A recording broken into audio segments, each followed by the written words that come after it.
didn't have to bring it back. Well, I don't know why. How about you? It felt just wrong for us because I was preaching and Josh was doing worship. Normally we're not on a double like that. I'd bet money on it. Good time. The obelisk needs to be open on Monday evenings. I think so. I know. I didn't. I just read. For private event. I've been twice in the last week. Had a really nice flatbread pizza Thursday night. Hot Caesar salad.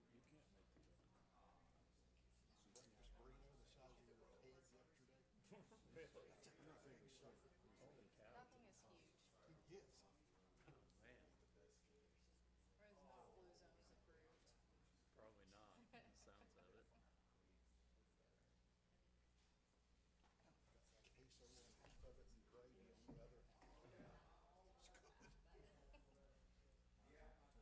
I didn't eat for 2 days after the chicken. There's so many things I don't. It's really hard to find. That's awesome. Thanks for doing that. So She was so excited.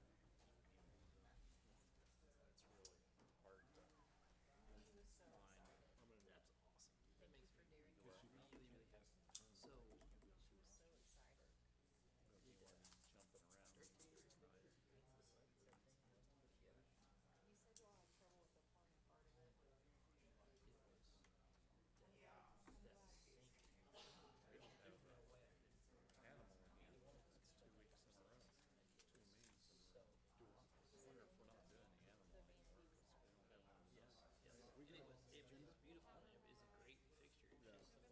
November? Because that farmhouse I didn't know if we'd done away with it. No, just take a little break.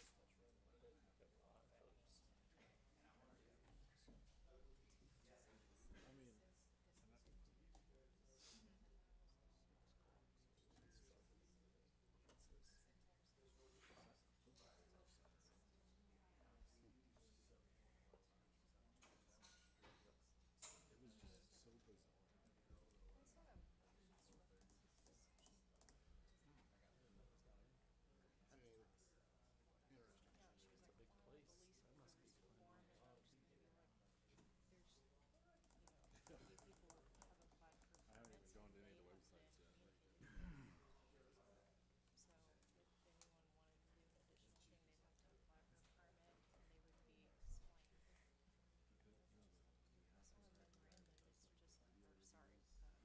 So if anyone wanted to do an additional thing, they'd have to apply for a permit and they would be slammed. Some of them are in the midst of just like, or sorry, moratorium. It's just a details on that. I have to change my password on my iPad. Because Dugan was like, I just add 1, 4, 5, 6, 7, 8 twice. Yeah. So there's, I keep getting emails from I one had to go guy. vertically this time. It's still all there, and I'm like, everyone's been notified. I could tell. Because I got an email that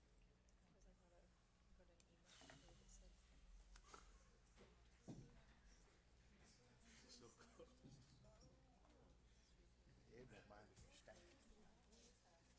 I was questioning him on that forklift. That it's a true offer. tickets to Wednesday's softball game. Because you saw that OU versus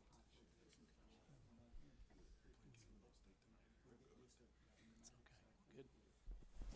versus a real competition. Good evening. How's everybody doing? It's a little after 6, so we're going to get started. We don't have a youngster tonight, so I'll call the meeting to order. We will, let's call the roll. Matthews. Here. Ingalls. Here. Flood. Here. Holt. Here. Rutherford. Here. Sehorn. Here. Richter. Here. We have a quorum. Thank you so much. Let's see, Daniel, I think you're going to do invocation for us tonight. Let's pray. Lord, we're grateful to come together tonight and consider the business of the city of Shawnee. Lord, we're thankful for this wonderful place to live, all the citizens, all the staff that keep it going. Lord, we ask that you would Give us wisdom and eyes. We consider the business. We thank you for your son, Jesus. In his name we pray. Amen. Thank you very much. Do the flag salute. Pledge allegiance to the flag of the United States of America and to the republic for which it stands, one nation, under God, indivisible, with liberty and justice for all. Alrighty, item 1 is citizen participation. So I think I've got 5 names signed up tonight, so same rules as always, 3 minutes per person, 12 minutes per topic.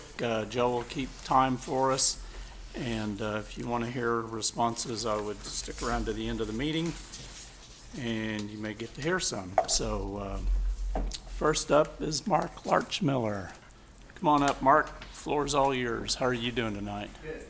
I just want to see, mine's just a small deal, about moving Halloween to the end of October, the last Saturday of October, and leave it there. That way the kids don't have to go to school. We have anywhere from 8 to 1,000 trick-or-treaters.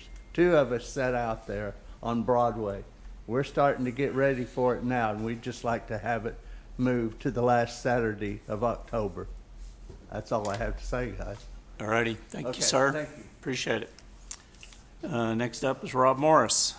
Rob, it's all yours. How are you doing tonight? Pretty good. Tonight, for changing the meeting schedule, number 3, we go a lot by precedent around here, and precedent seems to have been set by having 2 meetings a month.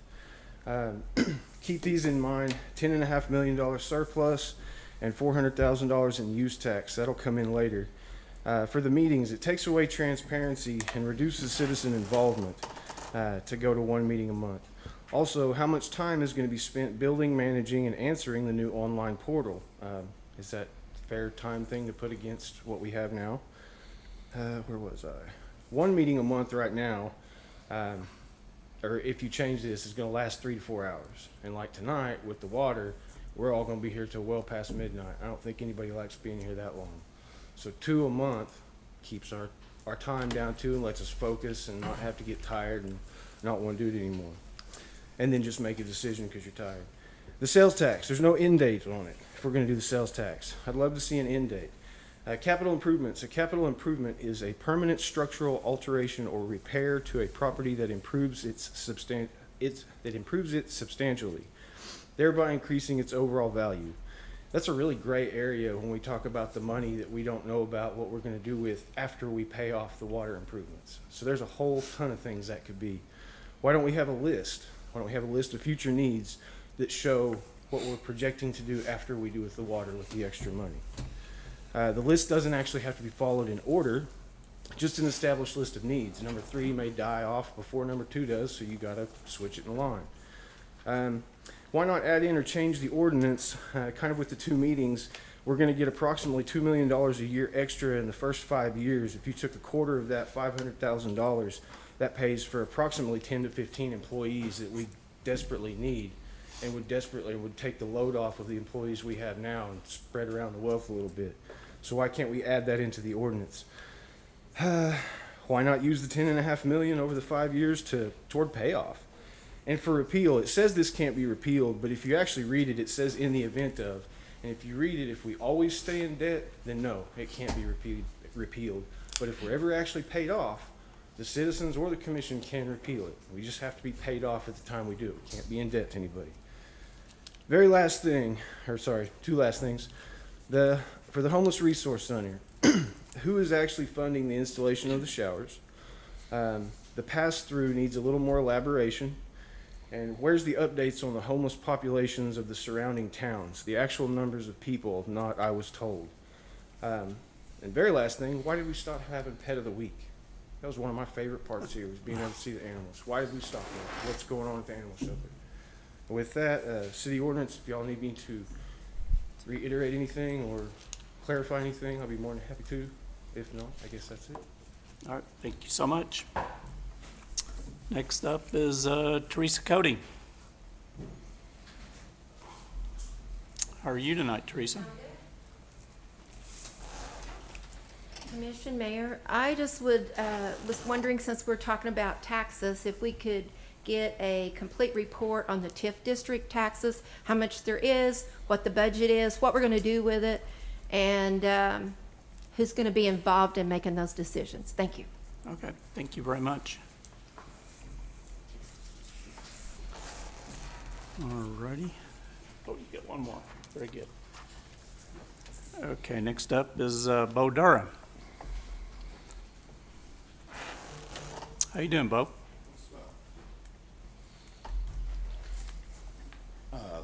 Ed, you know I own multiple properties on Main Street. Yes, sir. I don't want to beat the issue down with the people that we have on Main Street already. What I would like to add, like, if I change an electric outlet downtown, I have to get a permit. If I have a yard sale, I need a permit. What I would like you all to consider is there are people that are mass feeding people downtown on Sundays. Could we not make it where they have to get a permit and feed them possibly at the resource center instead of downtown?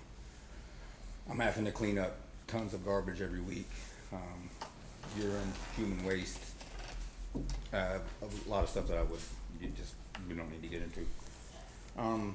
Also, during business hours, Monday through Friday, is there any possibility of considering sending police down to, like, people are sleeping in front of businesses during business hours?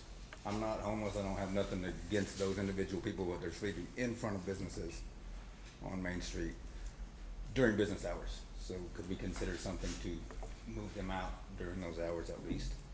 And then one last thing, I know you're doing things down there, and I hope it works out.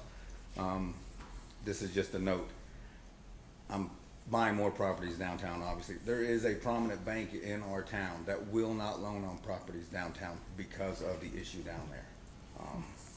I don't know if that's legal or not. I'm just telling you, they will not loan money on it. It has become a problem in getting money. So that's all I got. Thanks for your time. All right, thank you.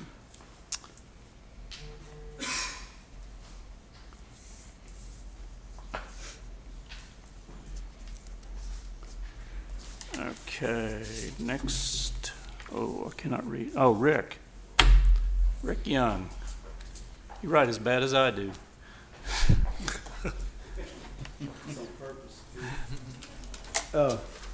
Bo, appreciate you. Guys, I always like to take this opportunity, my 3 minutes and before this council, to share why I'm an American citizen, and so I thank God for that. I always want to, my previous employment, or what I did previously, was educator, coach.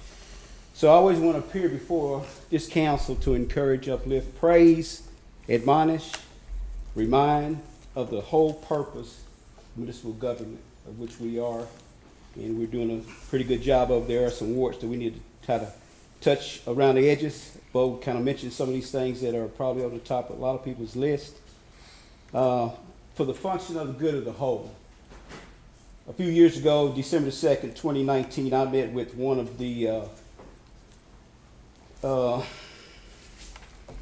kingmakers of this area, and he shared some wisdom with me that I already knew, but he just kind of butchers that information.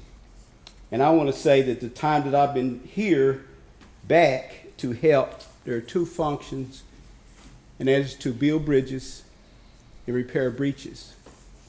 I want to quote, I think I quoted Billy, I want to quote a very famous person in our community, Kiwi OG, the Red Moses, who's part of the tectonic paradigm shift that's happening in Shawnee, Potawatomi County, in the state of Oklahoma. At the same time, I want to just kind of tick-tock these 5 things that we're dealing with that is very, very important going forward. For those of you that have 2 years left on your term, and for those of you that have 4, want to make sure that the citizens, the real stakeholders, the volunteer stakeholders of our community have a say-so in what goes on in our community. And we're going to do everything that we can to bring that to fruition in these next 2 years. And I will kind of be one of those ones that's spearheading some of that. So the charter change, which includes ward voting for true representative government. The crime element, we had a Shawnee Forward seminar that was wonderful, great speakers. One of the things I was shocked by was when Miss Angie Moore of the SMH, SSM. SSM, brought some statistics about when people want to come to our fair city and to live, they have to live outside the city. I was talking to another one of our major stakeholders and said he has international clients that come here and it shocks him when they ask him, why is your city so trashy? It kind of shocked Brother Young because I've been a part of this community for 60 years and I've noticed some things, but at the same time, when we have a real stakeholder say that, it's kind of embarrassing. So we're working on that together. So the crime, the drug addiction that we're dealing with, the vagrancy, citywide, not just downtown, thank you, sir. Not just downtown, but from Far Lake City to Black Hawk Casino. We have some work to do, and I'll do much as I can with the people that I have with me to be a part of that. All right. Thank you. Sir. Let's see, last up is Pete Carell. Thought I saw him come in. I come a little bit unprepared because I didn't think I'd get here. Well, you made it right in the end. Huh? I say you made it right in the end there. I Right. saw you walk in. My main concern is having to do with what you're bringing up today, the proposal about taxing 0.5% of all the citizens here in Shawnee instead of adding a fee to the water bill. My questions are, based upon what I've gotten off the internet, we pay $7.24 per 1,000 gallons used of water. Is that correct? Based upon what I've read and what I calculated. Oklahoma City charges $3.11 to $3.61 per 1,000 gallons of water used. Okay? City of Tulsa is $4.31 per 1,000 gallons used. And yet we want to add a fee to the people here in town to pay for the water treatment plant or the getting it out, whatever it is. My concern is we're paying almost 75% more than these other cities around here for our water per 1,000 gallons. Plus, we're also charged a maintenance fee of $6 a month to utilize the water meters that are supplied. So we don't, which never used to be on there till the last couple, 3 or 4 years, if I recall correctly. I've only been here six years.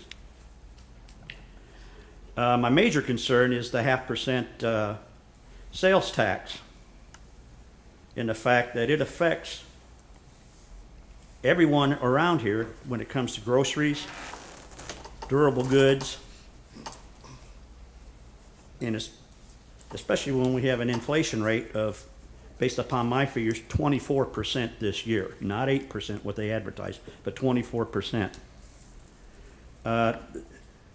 If we're going to tax, why don't we do what a lot of these larger cities do, in the fact that they add a tax to the hotel, motel, and the restaurant industry of 1.5%, instead of 0.5% to the people here. I don't have the figures on what exactly the revenue is brought in from there, but I did see last, and I don't have my figures in front of me because, like I said, I was in a hurry to get here. But I think we generated in September, what was it, $24 million in tax revenue in the city of Shawnee, which if we add 1% to that, that would generate an extra $24,000. And half of that would be $12,000, based upon what you're going to charge the citizens, which is what, $1.65? Go ahead. You were 3 minutes. Oh, I'm done. All righty. Thank you. Thank you very much. I think that's everybody. All righty.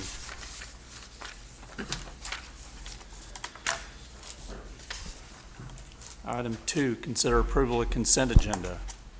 Does anybody got anything they want to take out of the consent agenda? If not, do we have a motion?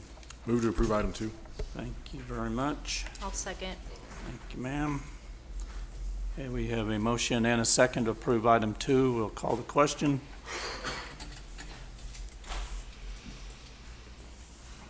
Motion passes 7-0. Item 3, consideration of a schedule of regular meetings for 2023 for the Board of City of Commissioners, the Board of Trustees, the Shawnee Airport Authority, and the Board of Trustees of the Shawnee Municipal Authority. And our city manager, Andrea, is up. How are you this evening? Doing great. Good evening, Mayor and Commissioners. As Mr. Morris said earlier, we have held twice monthly meetings for quite some time. In researching what our city charter requires, we found that only one meeting per month is set and required. We've assessed what time both the city clerk's office and the city manager's office spend on just agenda preparation, which is not necessarily tied to the number of items, but just simply making sure that all of the documents are submitted on time, that everything is put into the proper form and then sent out at the appropriate time. And between those two departments, we're spending about 100 hours every other week. Knowing that these meetings are often an opportunity for the public to speak to certain concerns, we realized that our current citizen request portal is somewhat hidden in our website. We will make sure to advertise that regularly, and that would allow an instant reaction from both the commissioners as well as the department heads and certain division heads, rather than having to wait either for the next city commission meeting, or in this particular case, if we move to a once a monthly meeting, then only once a month to get to talk in front of the microphone. What Mr. Morris also mentioned was the portal that will help the public at real time inform us of infrastructure issues. That is part of our new asset management tracking software. That is, of course, monitored by multiple staff people, because we are trying to catch any kind of infrastructure issues as quickly as possible so we can assess the situation and put in place the appropriate solutions. So I would like to ask the City Commission for their approval of going to a once a month meeting in light of the significant staff time it takes to prepare these agendas, to get them out, and also in light of the fact that we have other ways for the public to get in touch with us without having to come to a public meeting. I'd be glad to answer any questions you have. Questions? Andrea, could you give maybe a little bit more detail about how the new portal updates that will be implemented would streamline the process or better the process for citizens? Will there be more people monitoring that? Will it be going to different departments instead of just our Action Center line? And really, right now, a lot of traffic is created by the Action Center website, because the citizen request portal is somewhat hidden under multiple layers, which it should not. The website redesign, and I understand that we're kind of veering off topic here. The website redesign is going to be something that we will be working on this next year, just simply knowing that the request portal allows the immediate contact with the city commissioners, with the mayor, with the department managers, police chief, city manager, assistant city manager, operations manager, and so forth. So it's not just one bottleneck that these requests or these questions would be funneled through. It is going to the right department from the very get-go. And that will be extremely helpful in answering, because I can tell you that we get quite a few citizen requests and questions. Because right now it just bottlenecks, right? Sometimes it does. Okay. Now this would leave I think we're going to what, the third Monday is the plan. The third Monday, that is correct. That is the suggestion, that we would use the third Monday for our regularly scheduled commission meeting. And then the first Monday of the month could be reserved for special sessions or work sessions on specialty topics. So we have some time for more in-depth and more detailed discussion on those. Right. That's exactly the question I was going to ask. Which we have sales tax numbers at that third week meeting. Right. That is correct. Right. Something I didn't ask last week during our meeting was, you mentioned that there was going to be, I think, a different kind of software training for learning how to build the agenda and put everything in the correct. Is that something that's already in place, or is that coming along later on? That is an activity that was included in this year's budget, and that is coming along. We have not purchased the agenda software yet, but it will make agenda preparation more fluid. Right now, it's a flurry of emails back and forth, and version control is rather difficult that way. Okay, because in our, when we were talking last week, I understand that it takes, 100 hours, you said every other weekend, and you helped me learn about the hours spent compared to what the pay for work is, and as a teacher, that makes complete sense. My classroom runs on unpaid hours alone, and that's pretty much the bare bones, backbones of what I do. Is there not a way that we could have this software, try this out, and then if it's not something that can shave hours or streamline the process better, then we would make this kind of change? Does that make sense? Like, it feels like we're going 0 to 100 on making a change instead of trying smaller solutions first and then picking the big one later. This one to me is a big one because basically cutting our meetings down in half, if you will. But I understand the back end of it, the preparation behind it. That's like me asking my administrators to take every Friday off just so that I could, which I would love, by the way, to have every Friday off to be able to prep for the next week. I just didn't know, again, I can't remember in my notes and things where that software came into play, if it was something that's already been tried and we've tried this solution and we've tried this solution and nothing's actually worked to the greater benefit. I will look to Lisa, but I am certain that just implementing a new agenda preparation software will not help us save 100 hours every other week. It will make the process easier, and particularly the control of the versions of the different materials, but it will not help us save 100 hours. And then remind me again, you said it was your office and city clerk and then every department head that works towards preparing in some way of the 100 hours. I'm just trying to figure out where it spreads. The majority of those hours, well, actually, the 100 hours are only between the city clerk's office and the city manager's office. Okay. So every department head who will have an item on the agenda will still put forth the same amount of work. How far are we away from having the city view up and running? The city view? City Works? City Works, I'm sorry. City Works is in its implementation. We've held trainings, but that module that public-facing module is still being worked on at this time. Do we have any idea how far off that is? We will have that implemented well ahead of going to a once-a-month schedule meeting. Okay.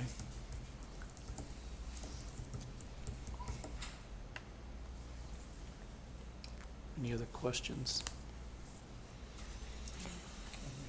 You good, Mark? It's not necessarily a question, more so of a comment. In the contact center, goodness gracious, I just lost it. Action Center, thank you very much. Mm-hmm. Where Citizen Request Center, I'm very intentional about trying to make it to emails and things from citizens that we get, and I'm sure the other commissioners are as well. Just wanting to make sure that if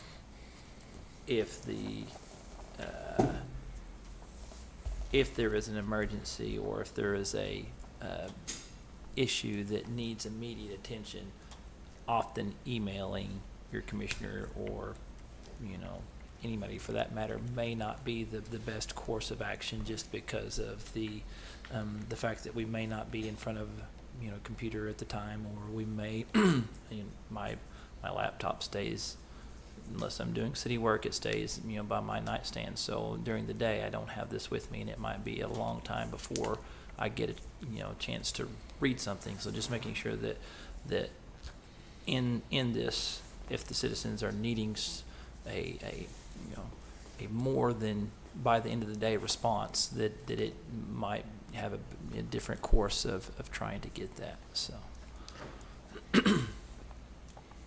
We will be cognizant of putting out the guidance that goes along with both Mhm. the City Works portal as well as the Citizen Request portal, which we already have, to make sure that people understand if it's Yeah. this kind of issue, these are the avenues to get it reported and dealt with immediately.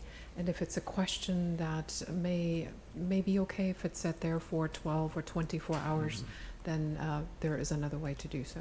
Absolutely. Thank you. We could review the schedule, say in March. We vote now, like, it's not cement where we can't make a change if it's not working for staff, commissioners, or the citizens. And if we need to make a special call meeting, I mean, that takes 2 days, something like that. We always endeavor to get the agenda out to you 2 days in advance anyhow, so that would not make much of a difference. I think it will be a change, and all change will feel a little weird at first, but knowing that there are ways to get in touch with the commissioners as well as the department heads, and then also be able to report infrastructure-related issues, would allow the public to actually get a better hold of us than rather than having to stand here and wait for this to happen once every 2 weeks.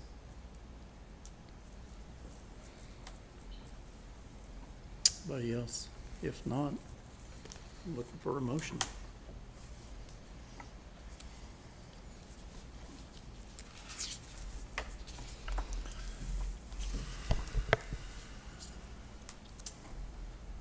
I'll move to approve item 3. Thank you, sir. I'll second. Okay, we have a motion and a second for approval of item 3. We will call the question.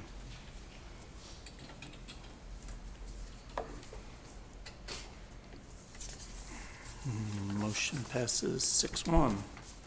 Item 4, consideration of the purchase of a forklift for use at the Heart of Oklahoma Exposition Center at the total of $50,549 from Viper Lift Trucks. And Ms. Boots, how are you this evening? I'm doing well, Mr. Mayor, thank you. Good evening, Mayor and Commissioners. This item, as the Mayor explained, is to purchase a forklift for the expo. Recently, they've had to rent one for up to $5,300 per month. This would allow them to meet extreme operational demands throughout the expo facility and keep up with events and preparation. This is part of an overall review of capital improvements for the facility. Other purchases being addressed include a lawnmower, professional grade pressure washer, utility task vehicle, and enhanced security monitoring. Staff recommends approval of the item. Also here this evening is Frank Abbott, the new general manager of the facility, who'd be happy to answer any questions. Anybody got questions? This will be owned by the city of Shawnee, Yes, sir. so no one can give it away? No, sir. Okay.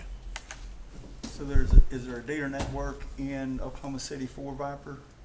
I noticed this is out of Chicago. I'm sorry, I didn't hear your question. Is there a dealer No.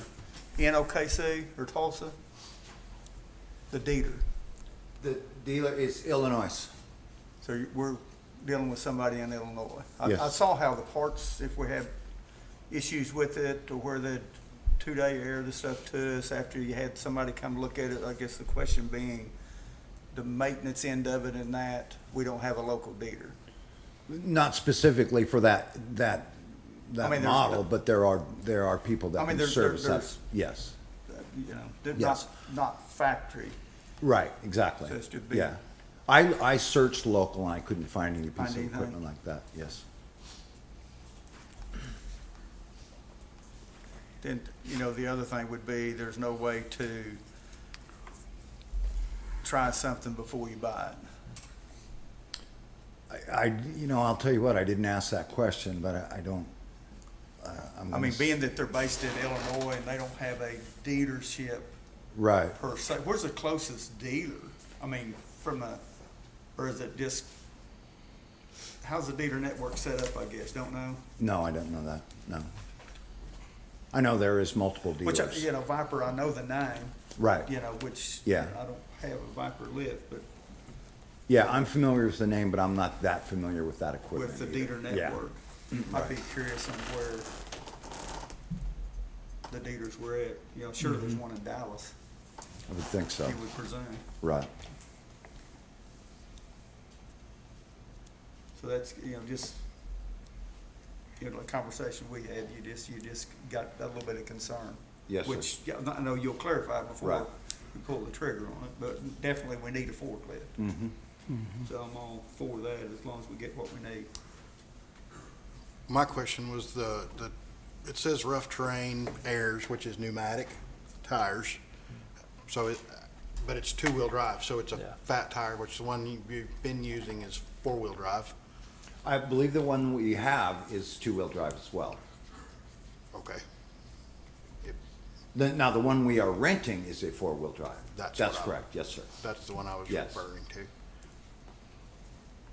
Just wanted to make sure that that was gonna be capable for Yes, Where and, you're- where you end up. Mr. Seahorn had the Which, same you know, concern. generally the off-road ones are a tractor chassis with hydraulics on the front of it to lift it, with weights on the back. That's where concerned me was just the ground clearance is gonna be an issue if we get in real loamy stuff. Right.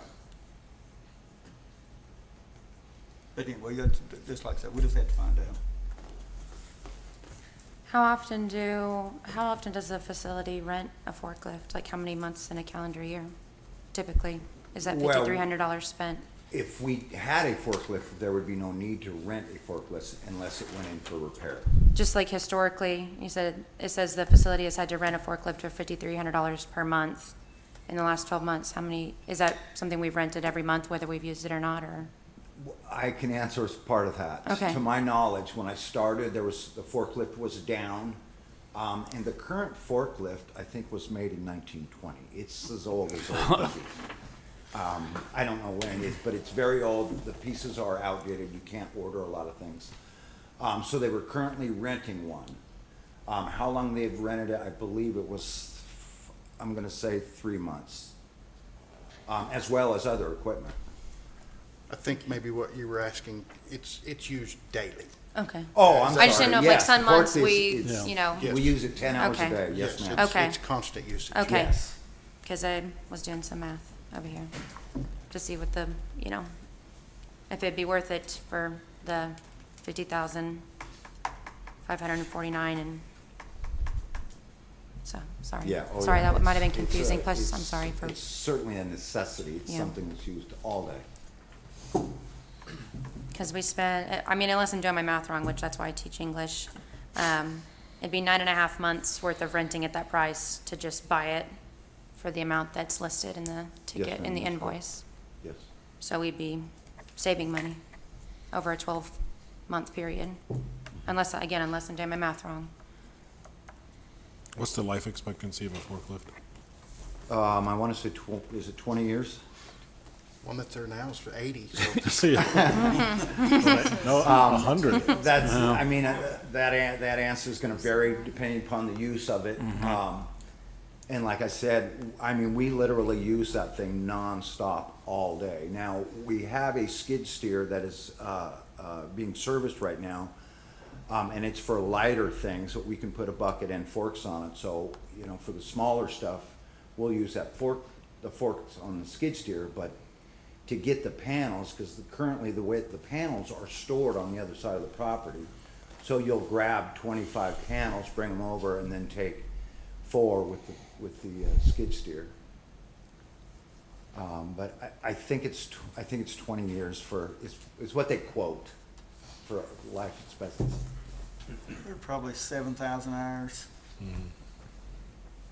life. Yeah, this one looked like it's an older forklift, but very low hours. If Well, it's- no, the one that. The Viper's new. The Viper's brand new. It's 2,000 hours. Well, then I can't read, I apologize. Keep going up. That's the quote from Hall. Hug and Haul was 2005. And then the other was quoting another one that had, So that makes me feel better. Okay. yeah, it's brand new. Confused. It brand new, 12-month warranty or 2,000 hours. Okay.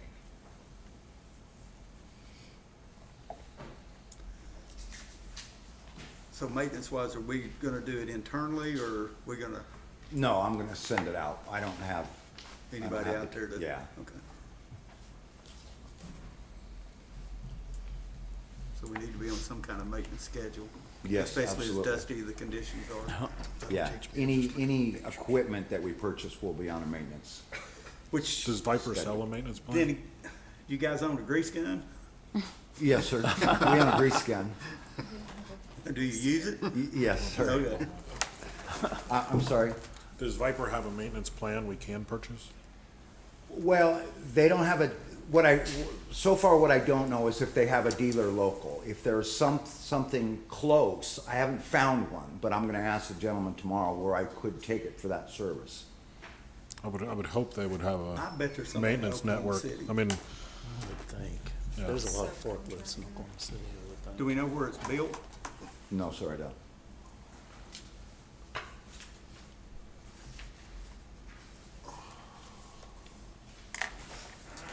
I was researching the wrong one.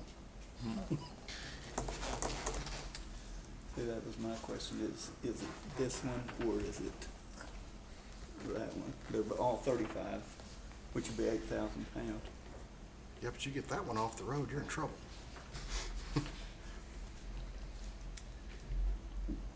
Those are 5,000 pounds above, Yeah. 25.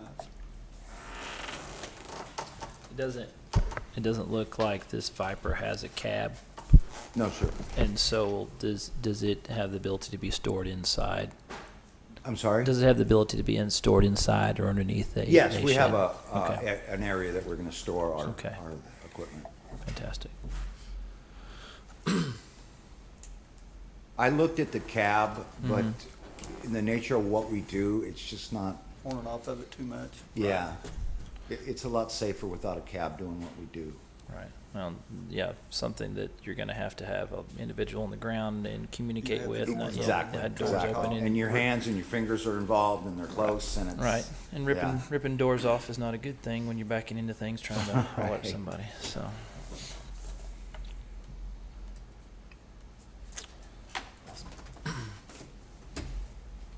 Any other questions?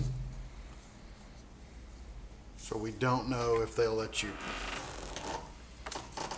try it. By the Demo it, looks- I don't know. I Yeah, by don't the know. looks of this, they're shipping it in from a long ways away with $1,300 freight. Yes, So, you know, the question being the dealer, I mean,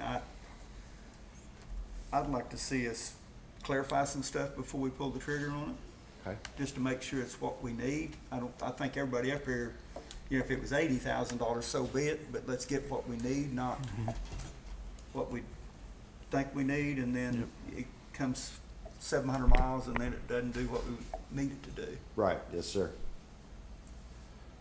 yeah, I don't think the money is the issue. No. Some No, of we the- need one. I mean, Yeah, Yeah, I mean, yeah, we gotta have one. For sure. Yeah. We're We're gotta have foolish one. not to have one, and I'd like to see them buy new, not a wore out one. Is, to your point, sir, would it be possible to hop a plane and run up there and spend some time on the machine before they send it to us, just to kind of get a feel for it and see? Because I bet you've been around enough equipment long enough to realize I pretty. can ask, I don't know the answer to that Yeah. question. So Yeah, that's- I can certainly ask them. so that I mean, would in be 30 minutes, they'll know if it'll do what they want yeah, it to do. right. Right. In getting these bids and researching the product, I've talked to John, which is a gentleman at Viper Lifts. He knew exactly what I needed. Very familiar with equine rodeo arena and things like that. But I can verify tomorrow morning on that and get back to you all.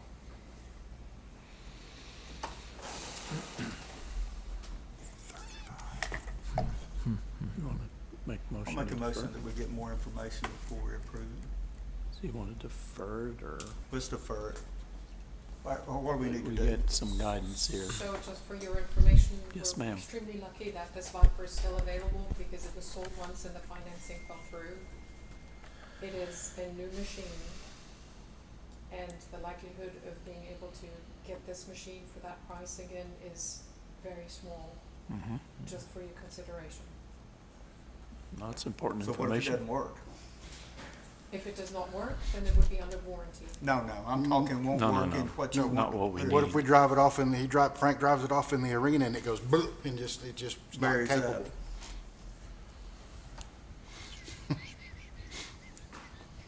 I tell you what, I've got a pneumatic tire forklift that's dual tired that I can bring over and it'll bury up in that arena. And like I say, if he's on pavement, gravel, hard packed surfaces, these just don't have much ground clearance.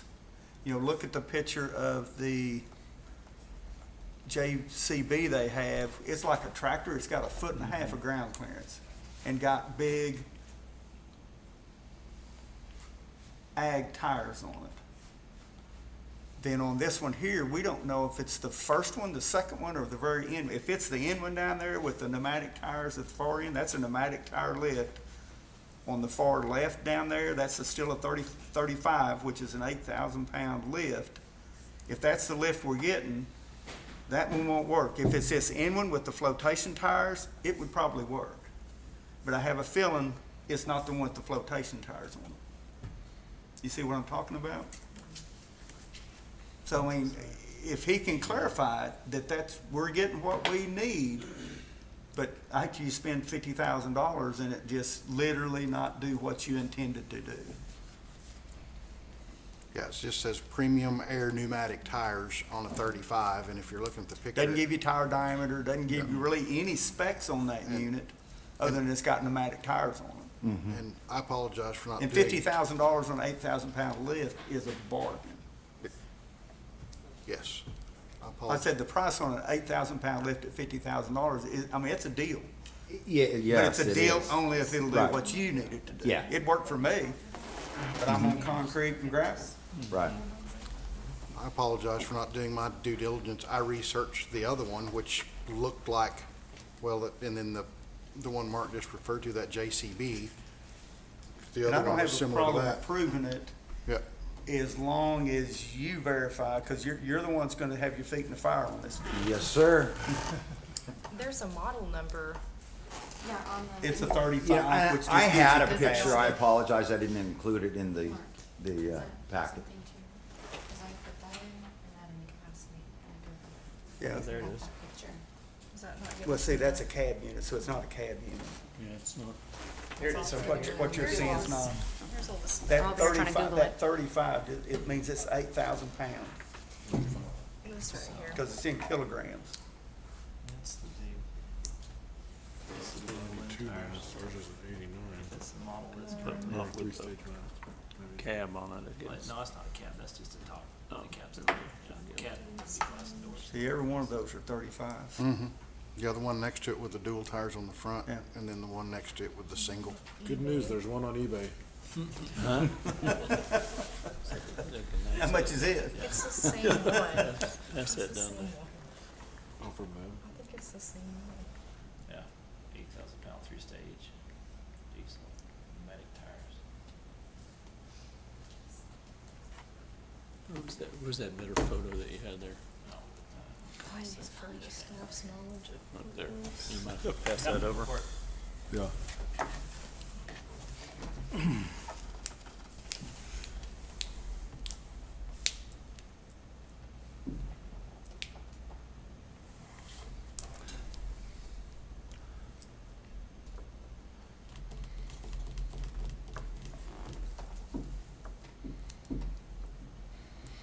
Yeah, that's the if. It's the same as Yeah. if it's this one. Mm-hmm.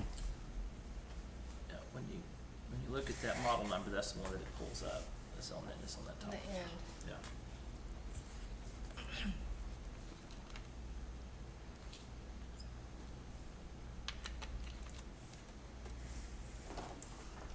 He just needs to verify that it'll work. And if it doesn't, even though we approve it, you need to say deal's off.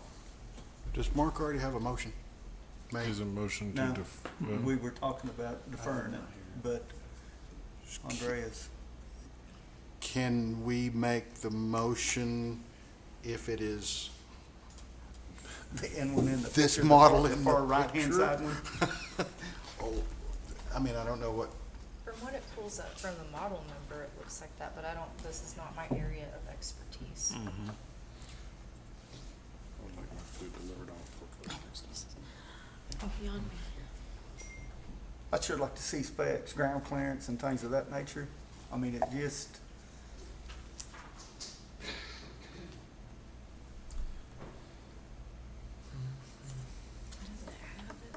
Here, I'm gonna, cause you bury one of these, it ain't no fun to get out. so the, Doesn't it show all that right here? I've got all the specs right here on that RT-25. It is a 2021 model, not a 22, but it is the same model number and all of the What information. ground clearance is on it? Ground clearance is 9 inches.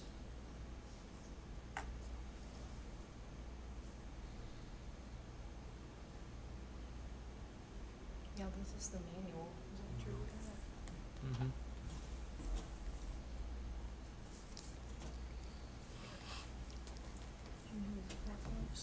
I know some. I'll pull it up here.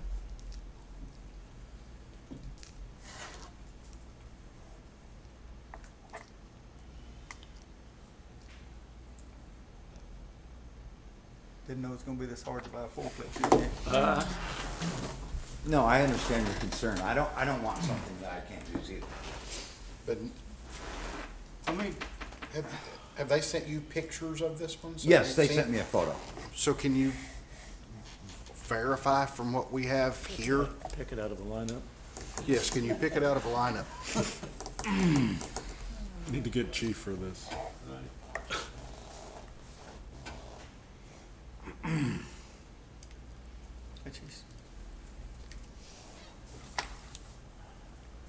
Yeah, that's that one, Yeah. I think.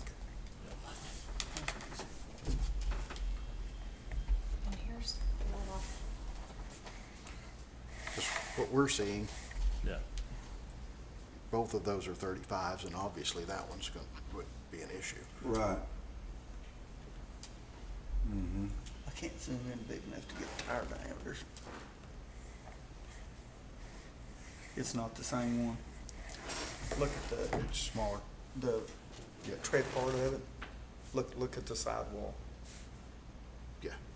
It's that third one over there, is It's the which third one one. it is. The closest dealer is in Liberal, Kansas, and there's another dealership in Houston, Texas. You know, I'm not sure these aren't soft shoe tires on these. Not pneumatic. Cause that may be that's a soft shoe. That's what I was thinking. Mean non-pneumatic, but cushioned rubber, where you don't have to worry about poking holes in the tires. That would be the other thing that question doing the soft shoes. Yeah, Cause you that- never have to worry about running over something and having to call Darren to fix the flat. That one already being built, obviously, or It's it's gonna have the pneumatic. pneumatics. But the pneumatics are quite a bit cheaper to replace. If you're on paving a bunch, you'll go through those tires. The skid steer that was purchased, had those, tires that you're. The soft shoes? Yes. Yeah. Now, I'll tell you, one of the rims went bad on the skid steer, so we took it in. The rim was $2,600, just the rim. So I said, no, let's get factory, rims and tires. I'm paying $2,100 for a set of For a 4 full set. rims and tires. Yeah, I get it, because we'll probably go through at least a set of skid steer tires a year. But that doesn't outweigh the cost on $24 a rim. You Yeah, know, like I say, you don't have a whole lot of stuff to run over to poke holes in them. I mean, if the guys are paying attention at all. Not really. I mean, the worst case scenario is out in the boneyard when you're driving back there. But as far as arena, yeah, I mean, horses in there, yeah. It's just, the costs do not outweigh, and I've had years and years of experience in that, and it just doesn't outweigh those tires. Yep. Okay, so what we're gonna do?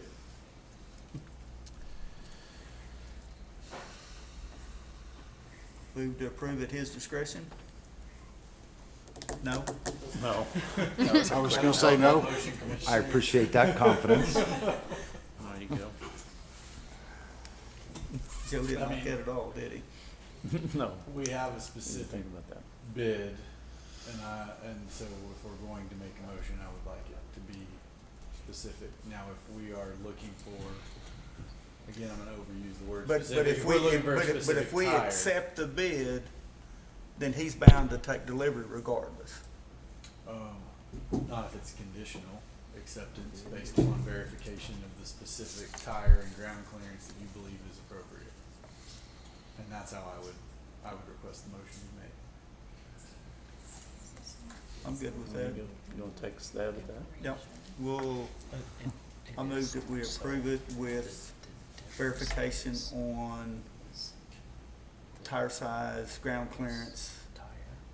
It's what we need at the expo. Do you know, Commissioner, if I may be so bold, what we need, or at least a minimum that you think would be acceptable? If it's 9 inches of ground clearance like the specs showed on that, and then, tire width, hopefully it's a 12 to 14 inch width tire, Right. not a 8-inch width. The ground clearance the tire size will dictate if the ground clearance is going to be acceptable. Is that a fair statement? Exactly. Okay, and so where I'm getting with it, is it appears that at least amongst some of the commissioners and yourself, we have a meeting of the minds. I wanna make sure that we articulate that to the public so that everyone knows what we're doing. And so if we think 9 inches of ground clearance would be a sufficient detail to determine it's an appropriate tire size, then we could simplify it and just say that. If The difference in an off-road lift that we perceive it is, an off-road lift would be working the arena in muddy conditions. Yes. Like a tractor. And none of these are gonna do that. Just because they don't have enough ground clearance as the thing sinks down. I mean, because the back end of it will weigh, 12, 15,000 pounds on the back if it's gonna lift 8,000 pounds. Yes, that's absolutely correct. So the back end's what you'll bury up, not the front end. Right. And I'll be honest, I did not go out seeking for that piece. That piece there is probably 120 new? Well, yeah. Yeah. Yeah. I mean, Yeah, that's I what did, I yeah, say. I'll be honest, I did not go out seeking that piece. Well, and it's big too. It's Yeah. bigger than this is. Right. The maneuverability is gonna be an issue too. Okay, so the motion would be to approve the Viper lift trucks bid, which is included in the packet, contingent upon verification of a minimum ground clearance of 9 inches. 9 inches. Cause that showed 9.2, I think is what it showed on those specs, wasn't Something like that. it? So 9 inches would give you reasonable clearance to run in the barns. And dry on the arena outside. Right. But if it gets wet, the guy's gotta learn to keep it in. You have to get the skid steer out. Yeah, and our arenas are covered, so, I mean, we dictate the amount of water that goes, in the arena. The grandstands, of course, is obviously not covered, and that's gonna be susceptible to rain conditions. And just like you said, if it pours down rain, that forklift will not go in the grandstands. It'll get stuck like that. You won't get to the grandstand. Right, absolutely. Okay. So for Lisa's sake, Commissioner, if I may, your motion I is to move to approve accept the bid as long as the forklift have 9 inches of ground clearance. Okay, perfect. I'll second. I have a motion to approve Viper lift truck. Should I say as presented, contingent upon verification of ground clearance of 9 inches? That'll work. We good? Okay. That sounds more professional than what we came up with. And he has second from Darren. All right, we good? We're good. All righty, we have a motion and a second for approval of item 4. We'll call the question.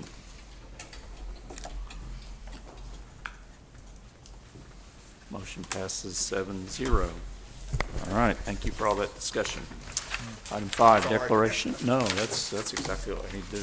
Declaration that an emergency exists pursuant to 61 OS 130 and authorization for an emergency repair of the storm water main on Dewey Street between Broadway Avenue and Beard Avenue in an amount not to exceed $176,350. Mr. Schmidt, how are you this evening? Good, how are you, sir? Doing well. So due to the severity, location, and the potential property damage and flooding, we are requesting a declaration of an emergency and authorization for an emergency repair.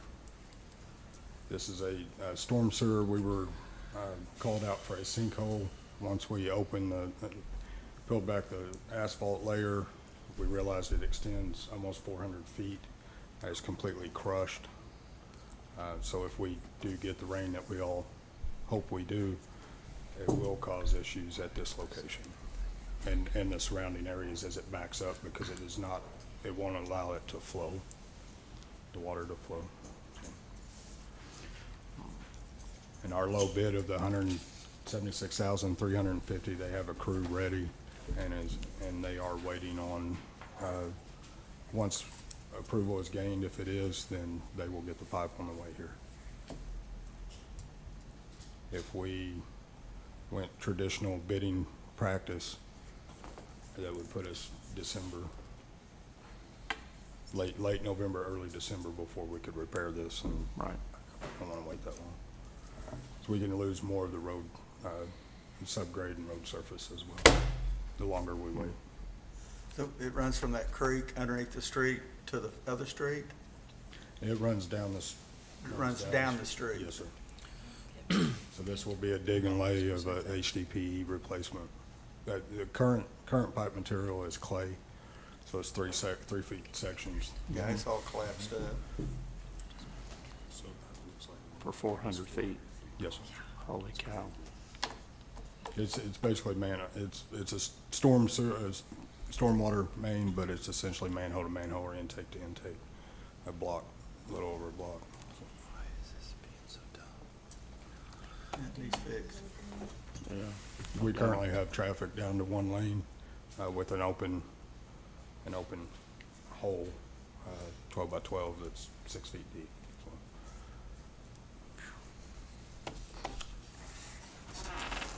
Okey-doke. Any other questions? Not, do we have a motion? I'll make a motion to approve the emergency repair. Thank you, ma'am. I'll second. Thank you, sir.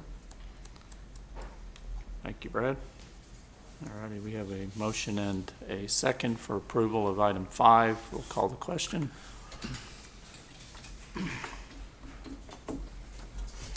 Motion passes 7-0. Item 6, consideration of a budget amendment for fiscal year 2022 to 2023 for Fund 302 Street Improvement Fund to fund emergency stormwater system repair at Dewey Street. And Ms. McNabb Fox, how are you this evening? I'm doing well. Great. Good evening, Mayor and Commissioners. This item is to approve a budget amendment for the previously approved emergency repair at Dewey Street. This will be a budget amendment to the Street Improvement Fund, and it will be using sales tax collections in that fund that are exceeding budget estimates. So, of course, with this is not a budgeted item, so we have to do a budget amendment for this. Yeah, pretty. Any questions? I mean, pretty cut and dry. Anybody got a motion? Move to approve item 6. Thank you, sir. I'll second. Anyone, Travis? All right, we have a motion and a second to approve item 6. We will call the question. Motion passes 7-0. So we will recess, and we're going to open the Airport Authority meeting. There we go. Item 1 is consider approval of consent agenda. Everybody's going to flip around to get to that probably. Move to approve. Thank you, sir. Second. Thank you. Motion and second of approval of item 1. We'll call the question. Motion passes 7-0. Item 2 is consideration of a land lease from Shawnee Airport Authority to the city of Shawnee. And Bonnie Wilson is up. How are you, Bonnie? I'm well, thank you, Mr. Mayor. How are you? Doing great. Good evening to you and good evening, commissioners, and thank you for the opportunity. Tonight I am going to work from notes because it is a rather long story. I hope that if you have questions in between, please stop me. Just about a year ago, we met here in this forum to discuss the authorization to work with the Federal Aviation Administration to seek a release from the classification for 40 acres on the west side of the airfield so that we could then join with our partners in the Oklahoma Military Department to build a brand new fabulous readiness center. I'm really pleased to tell you that after a year's worth of trying, we're there. We have all the approvals, the land has been reclassified, and now we can move forward with the proposed plan. The Oklahoma Military Department is seeking to lease 40 acres of land to accommodate their expanded operations here in the city of Shawnee. In exchange, they will provide to the city of Shawnee increased disaster readiness, readily available staging area for government support services during significant regional disaster events, various economic benefits associated with the construction of the multi-million-dollar facility itself over the time frame there and maintaining it and keeping it going, the creation of up to 15 permanent Oklahoma National Guard positions here in Shawnee, of course, the indirect and induced jobs that come not only from those 15 positions that are full-time, but also pretty much a doubling of the Guard's presence on guard and drill weekends and exercise weekends, and the associated increase in the annual payroll. Now, this is where it's going to get a little complicated. It was absolutely necessary to seek and receive approval from the Federal Aviation Administration to lease the land and build the facility, as the new readiness center is considered a non-aeronautical use of aviation land. And the FAA regulation requires the airport authority to make that adjustment and show that it's okay to do something that's non-aeronautical, but at the same time benefits the community and the airport. One of the other FAA regulations we are required to comply with is that non-aeronautical use land must be leased at fair market value based on an appraised value provided by a real estate appraiser. The city of Shawnee wishes to provide the Guard with a lease for the 40 acres of land for a period of 25 calendar years initially, with the option for an additional 25 calendar years. But prior to providing the lease to the Guard from the city, the Shawnee Airport Authority has to lease the land to the city, so the city can then in turn take their step of it. And again, it has to be leased at fair market value. So what we would be asking then is to have the city of Shawnee transfer the 10 cents per square foot appraised value to the Shawnee Airport Authority account for the value of the lease. I'm slowing down because I'm looking for the questions. Okay. The funds will be used to support the local matching share that's required for our FAA-funded development projects. When we get a grant offer from the FAA, it's usually a 90% FAA, 10% local, and these funds would be used to address that. And then anything that would be left over in a year that we're not doing major construction would be going to improving the capital buildings, equipment, and capital maintenance requirements of the airport. The first year will actually be a prorated rate. It'll be slightly less than the $174,240 because the lease would begin here in October as opposed to beginning July 1st. And at this stage, I'd be happy to answer any questions that I can related to this intertwining relationship of the authority, the city, and the Oklahoma Military Department. Questions?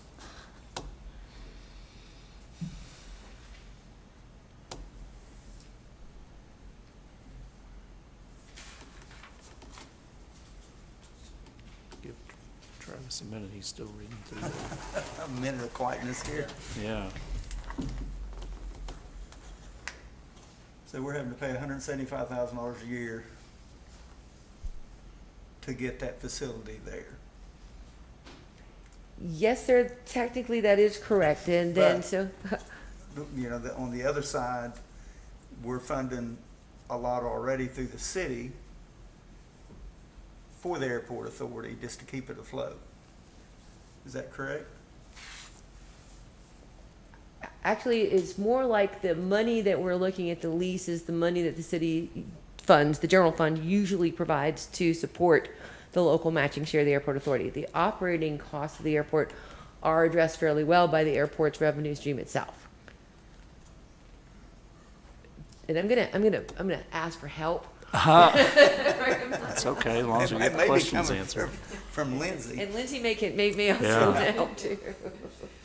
You are absolutely correct that the city, over the past several years, for which we pulled the numbers, has transferred money from the general fund to the airport authority, particularly for Capital the improvements. match, Yep. correct, for capital improvements.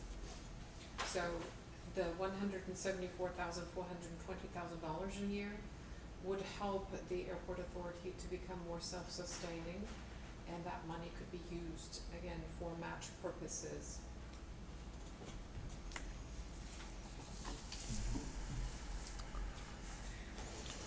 What happens if the Guard adds an aeronautical purpose?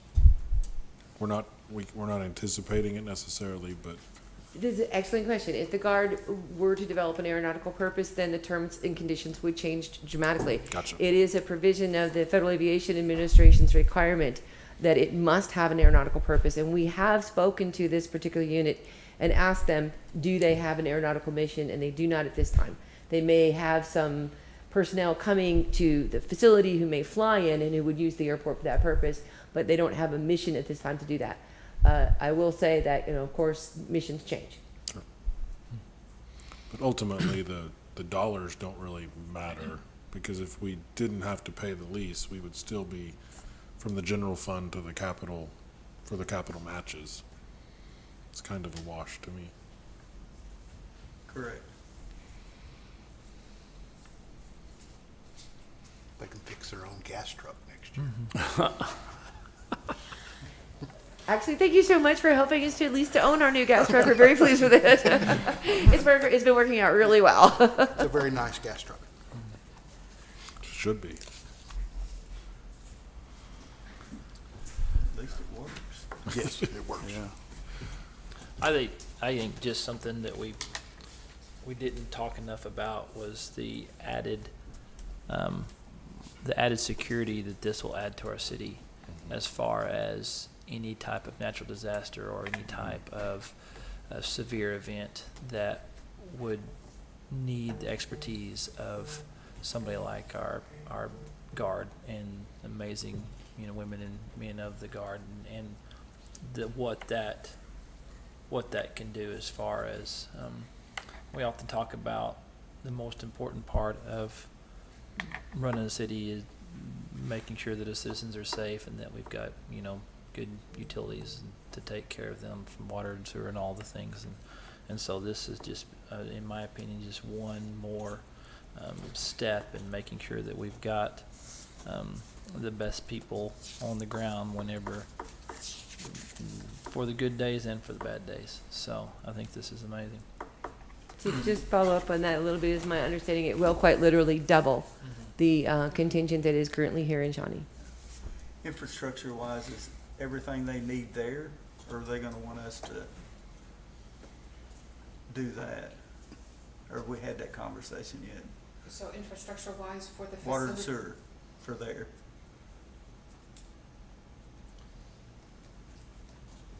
I It got the is. nod. Okay. I figure with the expo, it probably had to be close. Yeah, couldn't be too far away.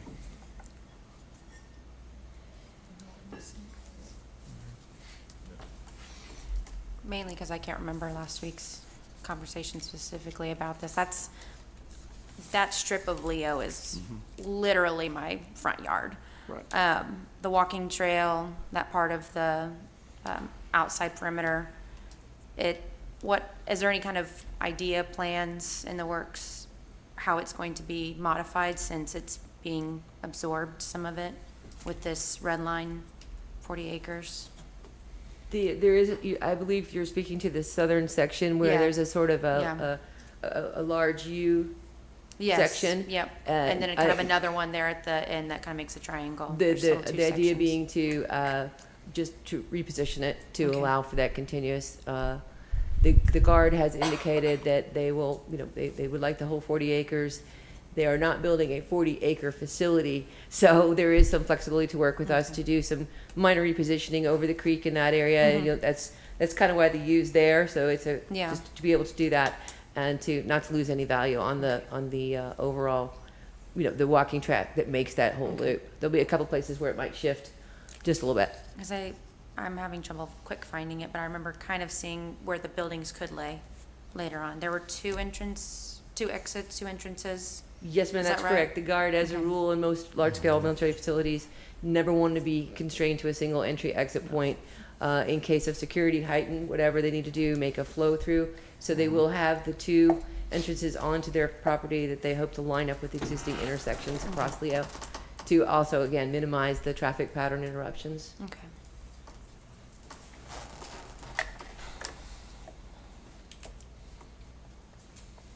You have questions? If not, we entertain a motion. I'll move to approve item 2. Thank you, sir. Second. Darren and Travis. All righty, we have a motion and a second for approval of item 2. We'll call the question.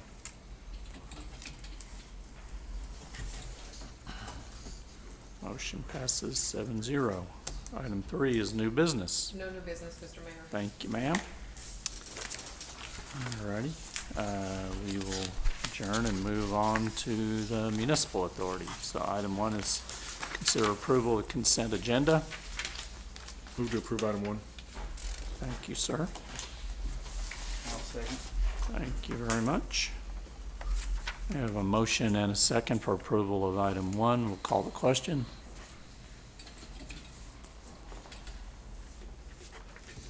Motion passes 7-0. Item 2 is new business. No new business. Thank you, ma'am. Item 3, we will adjourn and we will go back to city commission meeting. And we go to item 7, if you're keeping score at home. Item 7 is consideration of a land lease from the city of Shawnee to the Oklahoma Military Department. And Bonnie's back. Good evening, Mr. Mayor and Commissioners. So thank you very much for the approving the lease between the City of Shawnee and the Shawnee Airport Authority. And now I'm here to ask you to approve the execution of a lease between the City of Shawnee and the Oklahoma Military Department. All righty, any questions? We're the same thing we talked about. Anyone got a motion? Move to approve. Thank you, sir. I'll second. Darren. Thank you all very much. And Cammie. Thanks, Bonnie. All righty, we have a motion and a second for approval of item 7. We'll call the question.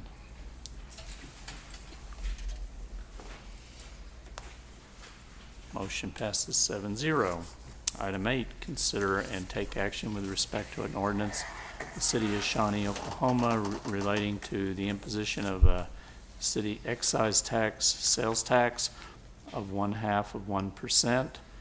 In addition to any and all excise taxes now enforced to be levied upon the gross proceeds or gross receipts derived from all sales taxable under the Oklahoma Sales Tax Code, providing for use of the proceeds of said excise tax, providing for the effective date of said excise tax, providing for no repeal of tax, providing for subsisting state permits, providing for payment of tax, providing that the taxes in addition to taxes currently levied, incorporating certain provisions of prior city ordinances, providing for amendments to this ordinance, providing that the provisions of this ordinance are cumulative and not in addition to any and all taxing provisions of other city ordinances, providing for severability of provisions and containing other provisions related thereto. I wonder if an attorney wrote that. Doesn't seem like it. Yeah, probably not. Mr. Foos, how are you, sir? Well, thank you, Mr. Mayor and Commissioners. This is the ordinance that would establish the 0.5% sales tax. As you are well aware, the discussion of a 0.5% sales tax arose from the funding challenges discussed with the wastewater treatment plant project. In order to meet that project's financing requirements, a utility improvement fee had to be adopted by the City Commission on August 15th, 2022. The utility improvement fee has a start date of March 1st, 2023, and provides a 5-year rate adjustment plan with the fee reaching $24 per month per customer. Due to the magnitude of the utility improvement fee, the City Commission requested information on how an additional 0.5% sales tax could be implemented in lieu of the monthly fee. By calling an election for the sales tax, Shawnee voters will be empowered to decide to adopt the sales tax so that the utility improvement fee can be eliminated before it goes into place. The 0.5% sales tax is structured to provide funding for capital expenditures, including but not limited to water, wastewater, streets, and for debt service obligations associated with such expenditures. If sales tax collections exceed the funding requirements for the wastewater treatment plant financing needs, then the excess funds can be utilized for other critical capital expenditures.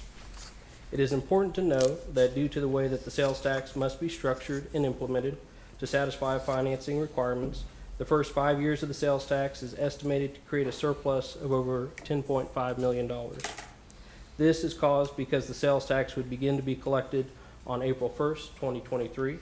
However, the annual debt service payment on the 2022 CWSRF loan for the wastewater treatment plant project is not estimated to reach the maximum level of approximately $3.26 million per year until the year 2028.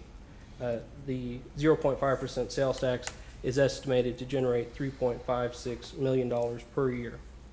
It is also important to note that any sales tax rate approved by the voters provides for an automatic update to the use tax so that they are both at the same rate. The adoption of a 0.5% sales tax creates an automatic 0.5% use tax. However, the use tax does not carry with it the obligations or restrictions established in the ordinance for the sales tax. Use tax collections are deposited into the city's general fund and can be used for any legal purpose. Use tax collections are deposited into the general fund would be estimated to be $417,000 for the first year. The half-cent sales tax would increase the City of Shawnee's municipal sales tax rate from 3.5% to 4%. That new rate would match Edmond, Stillwater, and Muskogee, yet we would remain below the municipal sales tax rates of Midwest City, Enid, Oklahoma City, Norman, Lawton, Owasso, and Bixby. If this ordinance is approved this evening, the special election would be held on January 10th, 2023. With that, staff recommends approval of the item. I'm available to answer any questions, and we also have Alan Brooks, the city's bond counsel, available. All right, questions? Why did we use capital improvements and not use infrastructure on the half cent that we're getting? We've done a poor job taking care of our infrastructure, and to be able to use that for something other than infrastructure, I don't like that. To me, it needs to be targeted for infrastructure. And I agree with letting everybody pay for it that comes to the City of Shawnee. It takes a ton of the burden off the citizens of the town. But we've done a poor job taking care of water, sewer. That's the reason we have these treatment plants like they are and whatever else. And I think we need to keep that to maintain that type of the infrastructure, not spend it on capital improvements. That's my take. But Thank you, sir. sorry. Twice I said that tonight. Am I reading it incorrectly that it says water, wastewater, streets, debt services? But it says capital improvements, not infrastructure. Gotcha. Two different things. It's completely restricted until it's paid off, correct? Well, even after it's paid off. Right, I think right, no. I think we need it to, if we want to build a new sewer line, to get a business in here or whatever else, that funds needs to be for infrastructure. And to be clear, this would allow for that. Capital outlay would include. Well, I understand, but Okay. the thing is, if you had $5 million setting aside, you could use it to go, you know, build a new facility, a new fire department. Correct? Yes, sir. That is correct. It is infrastructure versus capital improvements. Capital improvements is very well defined. It's real broad. Infrastructure's not. Infrastructure is not defined anywhere within our budget. We would have to include a definition of such or specific examples.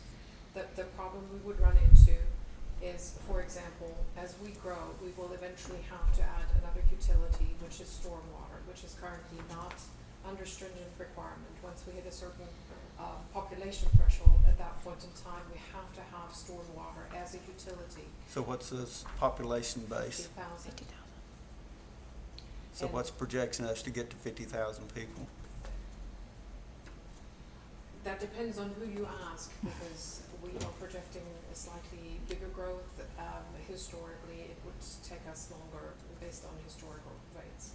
But if we are too closely defined, then we would not be able to use this. And you are absolutely correct that we need it for our infrastructure, absolutely.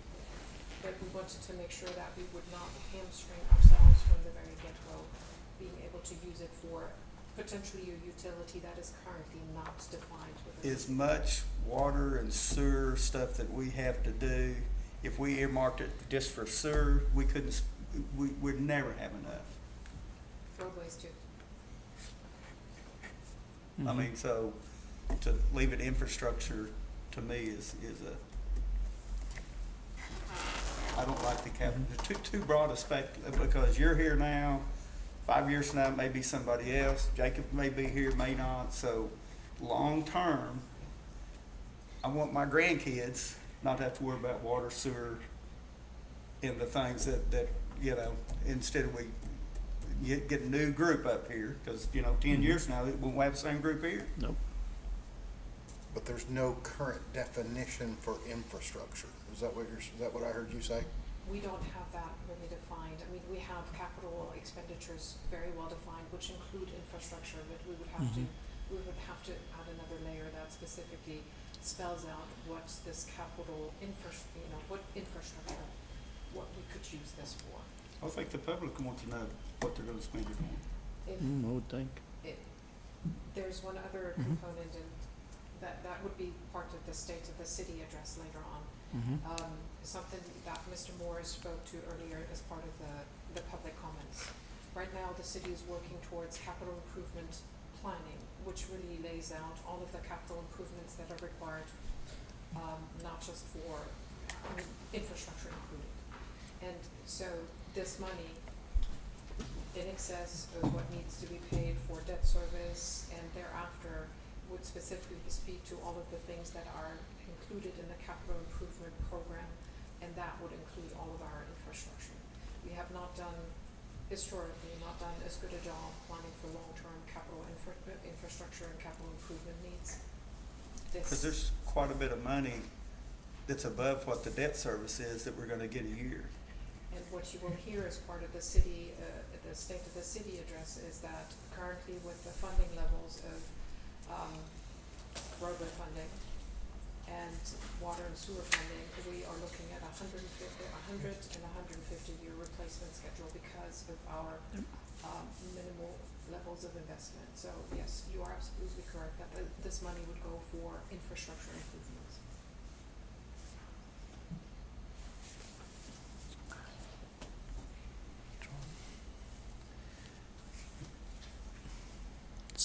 I'm just wondering if there's a way to tighten that language up somehow that would satisfy your concern. That I don't know if we don't have something that. With the scheduled plan, but I don't know how to word that. First, we will take care of this and then this priority, but As much as we can foresee all of those, the new stormwater utility, for example, is something that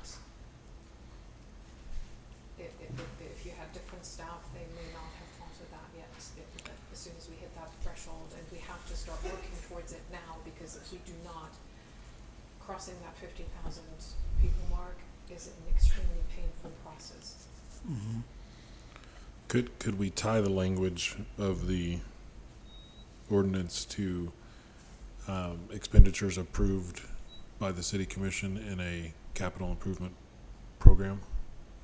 And that way, the expenditures would have to come very well, I think you're correct in that we can't define all of those currently, but they would have to be defined to the commission and approved before the expenditures occurred. What would it be outside of SMA? It would be set as a separate fund, yes, just for this monies coming in and being allocated, and so it would be part of the annual budgeting process, specific to that fund and how the revenues were utilized. But you're getting $500,000 already on use tax a year. That goes to the general fund. Well, that's why I was saying SMA rather than the general fund. So a portion of that half-cent sales tax would absolutely be transferred to the SMA for water and sewer line maintenance and upkeep. Another portion would go to the street fund or to streets and roadways. That is not part of the SMA. Okay. It's part of public works, but not part of the SMA. Okay, that's where I was getting muddy, because I'm thinking SMA does all of those things, but the street and road fund is separate than from SMA. Yeah. Kind of. SMA is water and sewer utilities. Public works is overall. Okay, that eliminates that thought.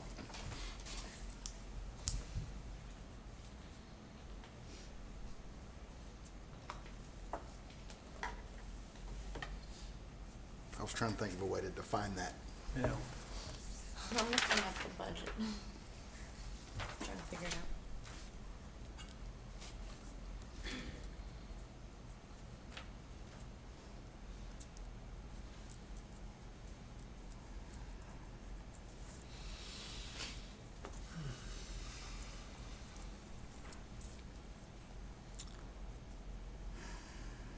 I have no problem with the language as it is with all of the players in place. Currently, I do see Mark's point of shoring things up to ensure the success long-term with people changing out and making sure it's going towards what the people would intend it to be for. To understand capital improvements has a clearly defined definition, but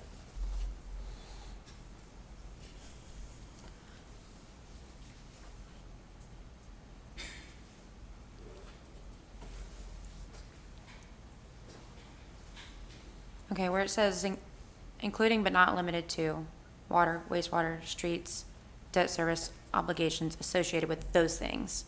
What else is it? Not limited to those things, so what else? Just so that I can understand it from a new point. For example, stormwater infrastructure, which will ultimately become its own utility. And But if Something now, somebody though. 5 years from now comes in here and there's $7 million sitting in the account, they can do anything they want to do it if it's not this group.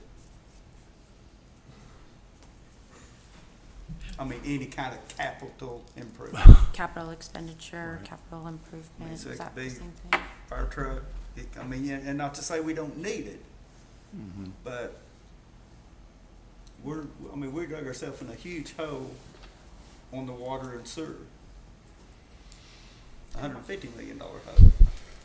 it might be bad to pigeonhole ourselves too much to now not being able to predict what they'll need later. But if we Well, I could find a promise you, balance. they'll need water and sewer. Yeah. Just, how many water main breaks do we have? I mean, just, Water, sewer, roads. Yeah. because even if you're doing a new street on Kickapoo, you're having to move water lines and you're having, I mean, that's same, all these water lines running up right underneath the middle of the streets. Yeah. So you still don't have enough money to fund it. Yep. So is there an option for language that would be a good balance?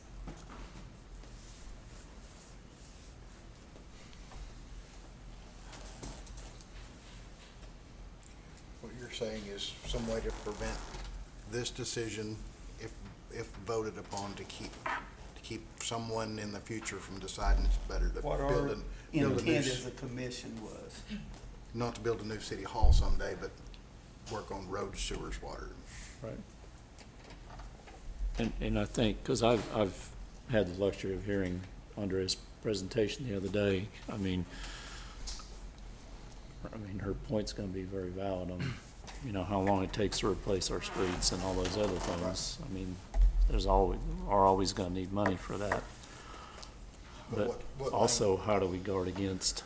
Well, I Yeah. mean, we can build another building out the expo. I mean, there's a million things we can Yep. use it for. Yep, That's what I don't like about it. yep. So what language could be put in there to get those reasonable expectations and not limit ourselves to not be able to do the wastewater if that comes to fruition in the next Yep. 30 years? Hopefully it does. Yep.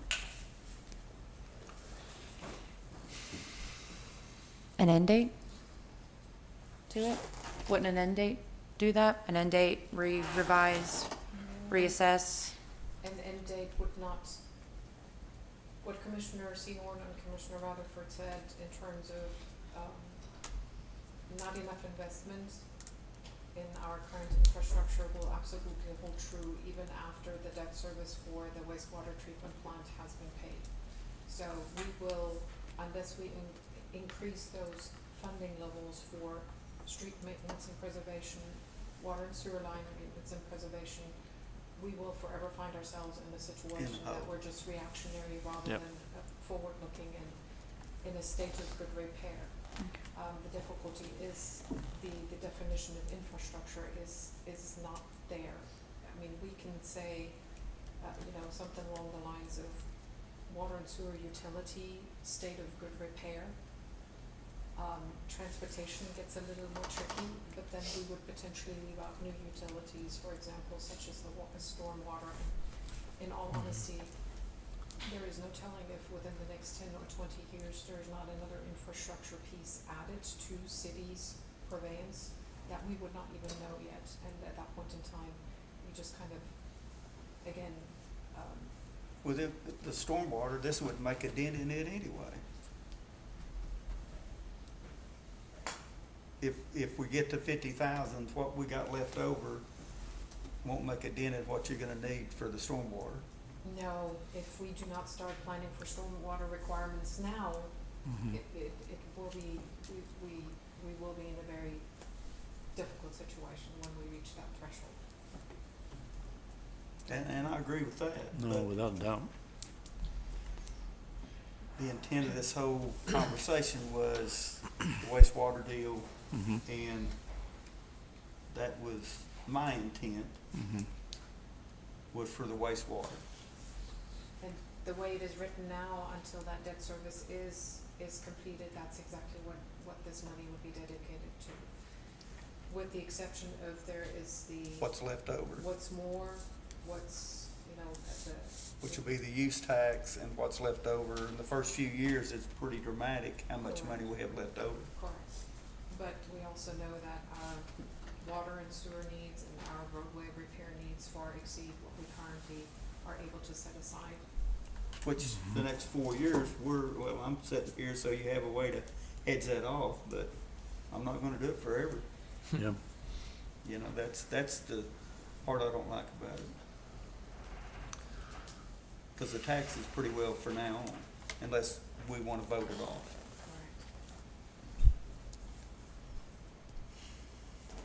But it sounds like there's it's just not a good way to, The word. yeah. Oh, I think it's a win-win deal from let people outside our community help us pay for this. I think, it's a no-brainer on my side. We're at a disadvantage already because of the county tax. But we just want, to make sure that it gets used for what we intended to get used for. Which I guess the commission could, I say that once it's voted, you probably could change it, unless you went to another vote of the people.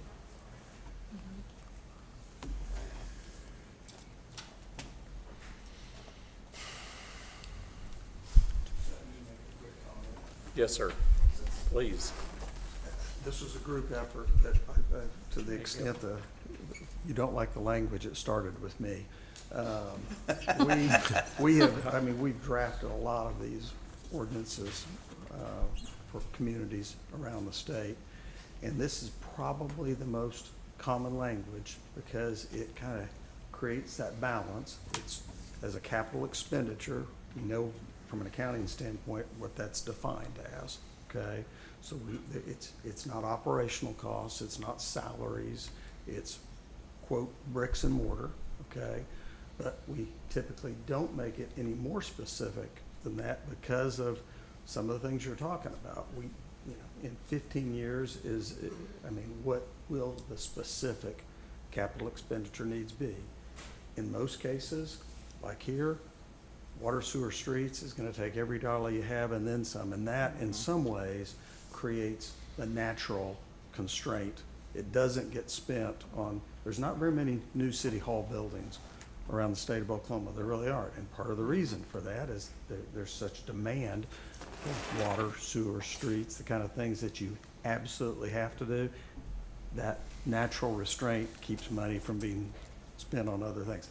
So Not why to don't say you that word you, it that way? not to say that you can't. Okay. I'm just saying, it is limited to capital expenditures, and it's because there's a definition of it.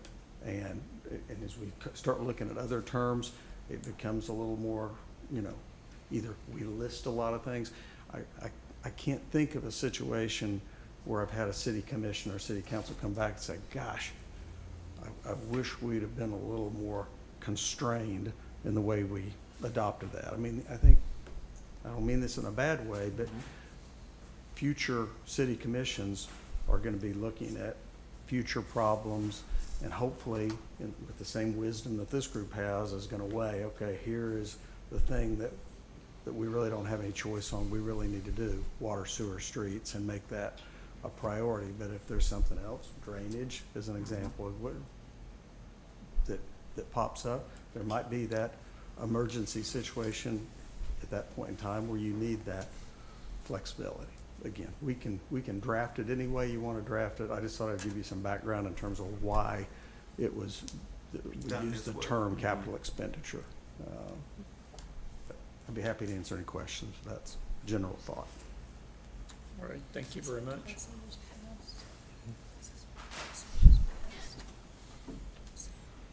I'm not sure.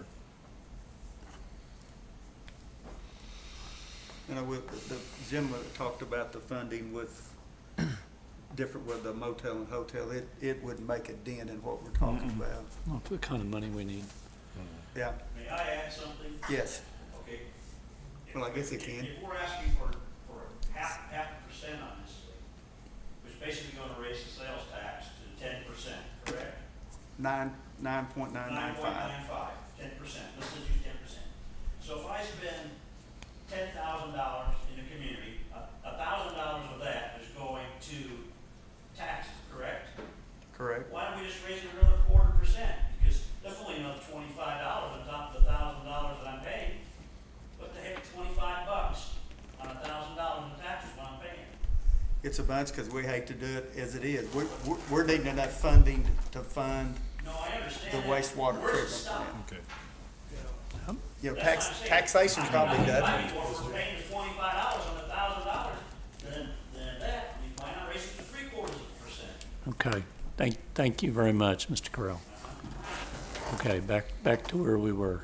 Okay, I don't know, it doesn't sound like there's any language that would tighten that up. I mean, but, I mean, it's, I mean, I'm right with the language. I don't like it. Because that wasn't kind of what I had originally talked about. You know, we talked about infrastructure and, you know, obviously he's more involved in doing it than we are. But, you know, only time will tell what will happen. I think under this watch, it'll stay just like it is. But 15 years from now, we'll see. And like I said, we may need stormwater. Hopefully we do. hopefully we do. if we hadn't spent it before then. I think there may be. That's utilities the thing that you don't know, because there may be another hiccup that comes that they use it on something else that they feel is more needed than that. And we may have a sales tax dip too, so I mean, there's a lot going on that's unknown. I think it kind of goes back to the discussion we've had, and certainly I think Madam City Manager will address it. I've heard her state of the city as well. The way in which Oklahoma funds municipalities is fundamentally broken. And we've watched our friends in Jackson, Mississippi, as we've been having this discussion about wastewater. We've watched the tragedy that's unfolded there. If Shawnee were to have that happen here, our city would go away. It'd be tragic. We have found a way to secure the financing to make sure that doesn't happen. We passed it in the form of the water fee, which I don't think any of us like, but we have to have wastewater service. Commissioner Seahorn found, I so appreciate his knowledge in proposing we discuss the sales tax. I don't think any of us love it, but we feel like it gives the citizens the right to decide how we want to fund it. And we know that a large portion of sales tax comes from outside the city. I thought Mr. Foose did a great job in his presentation at the last meeting, understanding that a Shawnee resident would have to spend $4,800 a month of disposable income to meet what the utility fee would be. To me, this is simply it's giving our citizens the right to choose how we want to pay for this critical service, because as a state, we've broken how we fund municipalities.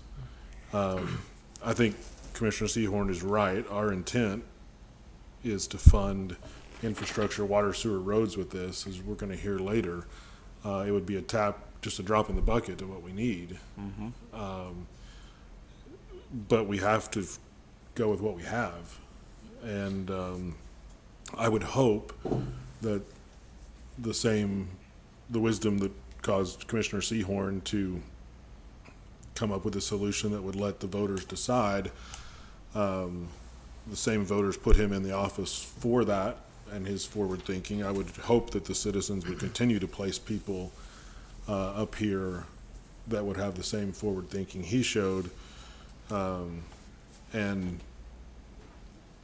I wish there were, like, I don't disagree with you. If we could tighten it up, that'd be great. But also, you would hate to pigeonhole folks into something that we didn't see coming. And I think there's a lot I didn't see coming 30 years ago, that's here now. And Just the last 2 years have taught us all that. yeah, and I would hope that if somebody did build a new city hall or something that was an unnecessary expenditure, that the voters would handle it. So I think we're always going to have those needs, and hopefully the folks after us will have the same. I feel like we're giving them a tool to fight with, although it's a fairly small tool in regards to what we actually need. Since, the city of Shawnee has chosen not to follow the precedent that our friends in Oklahoma City and Tulsa and some of the larger cities have as far as mills available for these projects. Shawnee hasn't done. And that's put us significantly behind, and now we're trying to claw out of it, so.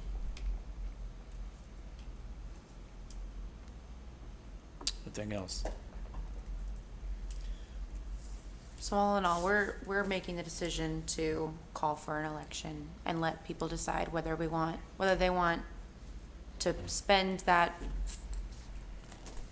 improvement money on their utility bill for the 11,700-ish people accounts, or let anybody who comes through, including the people who live here, anybody who stops for gas, anybody who comes in and buys something when they're visiting family, let them help bear the burden. Is that how you put it? Yes. Okay. Yes, So ultimately, if this all goes through January, people decide whether they want 11,700 people to bear the burden, or if they want every single transaction to bear the burden. That's correct, Commissioner. And remind me, because I think it was before I was sworn in, there's some sort of, I think it's county tax that sunsets in the next couple of years, is that right? Or Yes. is up for renewal, I guess, if that's even a thing? Technically, it does sunset. Is it the same amount, or is it roughly the same? It's roughly the same, 0.495%, and it sunsets in June of 2026. So we could have our current rate as a whole Go down. go down to what it currently is if this were to raise. Just 0.005% difference, yes. Okay. Which is a lot. I mean, just making sure, you know, if we in 2027 want to go to county commission meetings or leading up to it, to say something about it. But at that point, you know, if they go back out for it, it'll be up to the voters It'll be a again. vote again. Yeah, so, If I may add one more piece to the discussion. yes, ma'am. Similar to what we've done in March of this year, when we came out with City Commission adopted financial and budgeting policies. This is certainly something that we could also do for the capital improvement planning and programming, to make sure that if Jacob or I won the lottery and we were to move to the beach, that the next city manager, the assistant city manager, and then by virtue, also the city commission, whoever gets voted in, would understand what this is supposed to do, this house and sales tax and the capital improvement program, and that it would be for the state of good repair of our core utilities, and that would be water, sewer, roadways, and whatever additional core utility would be demanded of us at a future date and time, this money would be set aside for this. So even, you know, rather than including that in the language of the sales tax vote, but make sure that we come back even after the January vote that lays out why we do capital improvement planning and what the purpose thereof will be. Yep. I think that plan would be really important. Because I could not agree more. As you know, as cool as fancy new buildings are, core infrastructure is what counts first. If you win the lottery, we look forward to your donation to the city capital improvement fund. I like that plan. Yeah, I like that. Yeah, so you're in the process of developing the plan, or, I mean, I know we're early on, but, We have looked at several different alternatives, so it would go far beyond what capital planning was done for the 18 half-cent sales tax.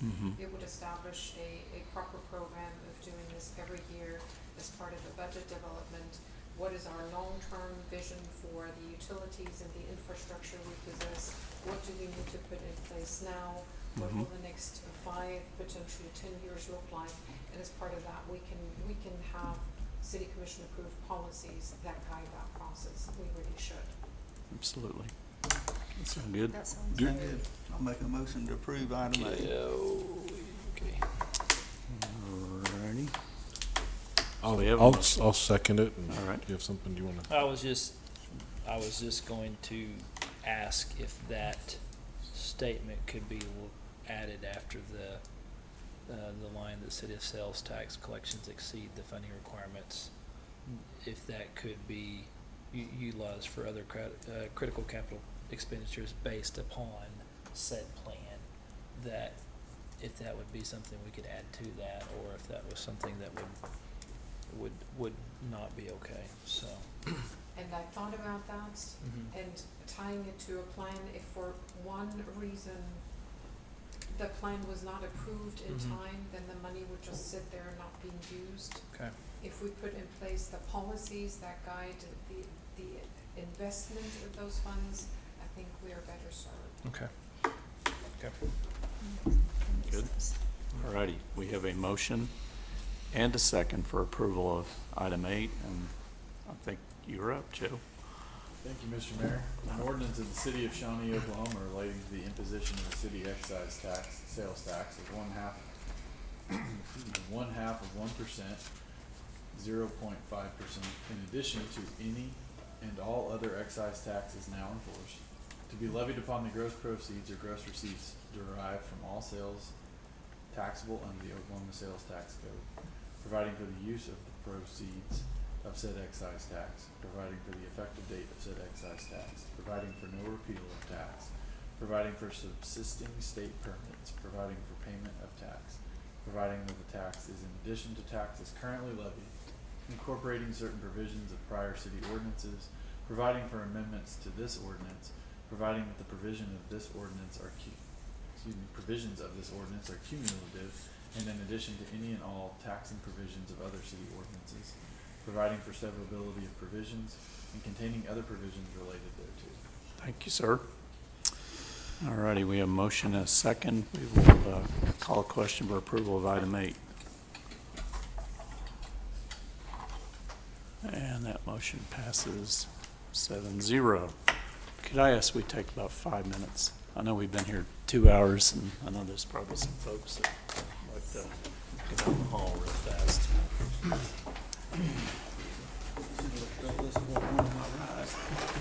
Do what? I said I should have looked at all this before I went on my right. I get back here about 3:30, I'm looking through all this going, oh. I did it so Travis couldn't talk. Oh, yeah.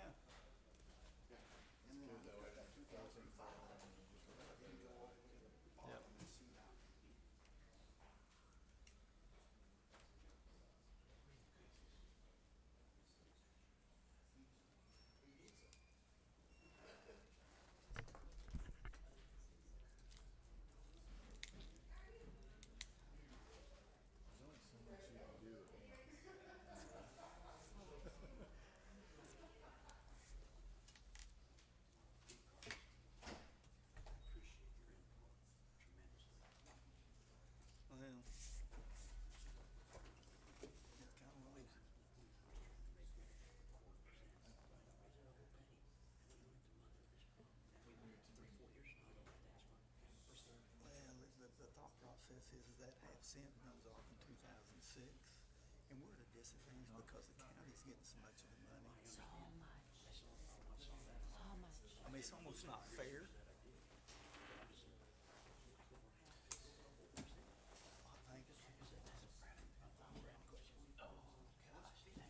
I think the mentality is just that over 10% sales tax. I think my deal is just, you know. That'll scare more people away of the possibilities of the money. But A 1% ultimately, raise. I mean, sales tax Yeah. is the fairest tax out there. If you don't spend any money, and the people that make $200,000 a year are gonna spend more money than the guy making Remind me, the 2018 half-cent sales tax, that ends in 2028. Is that right? what? The 2018 sales tax, well, supposedly, the 2018 tax will go away in a few years. 2028. The county will sunset in 2026, 2027, Well, right? the county's gonna start lobbying in another 2 or 3 years because Well, they don't I wanna lose that. I don't doubt that they would. That's Hopefully school they'll board get money. smart enough to go, because all these communities are just suffocating. And Shawnee is I the mean, big ticket in Colorado it's County. interesting because we just went on a motorcycle ride. We rode about 1,300 miles in Arkansas, in the middle of nowhere.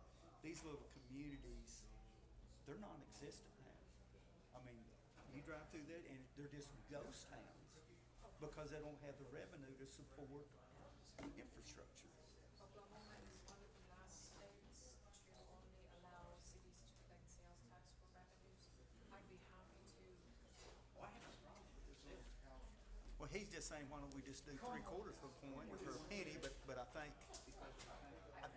think it's just, we're leveraging the $25 we're gonna put on a water bill to go, if you wanna pay the $25, this Don't need that.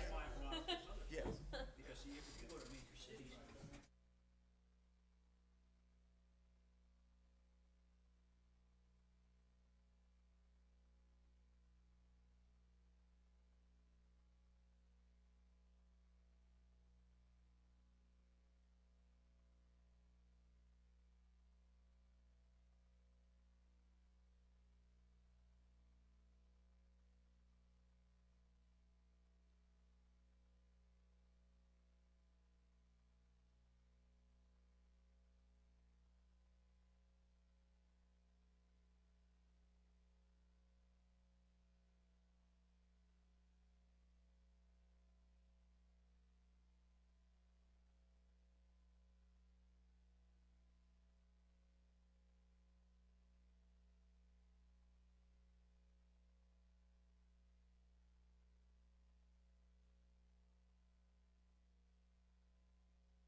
Shawnee, State of Oklahoma, the city, on the 10th day of January 2023 for the purpose of submitting to the registered qualified electors of the said city the question of approval or rejection of an ordinance of the city relating to a 1/2 of 1%, 0.5% excise tax, sales tax, in addition to all present city, county, and state excise taxes, with the proceeds of said tax to be used to fund capital expenditures for the use and benefit of the city or debt service in connection with the capital expenditures as more specifically set out in an ordinance of the said city and containing other provisions related thereto.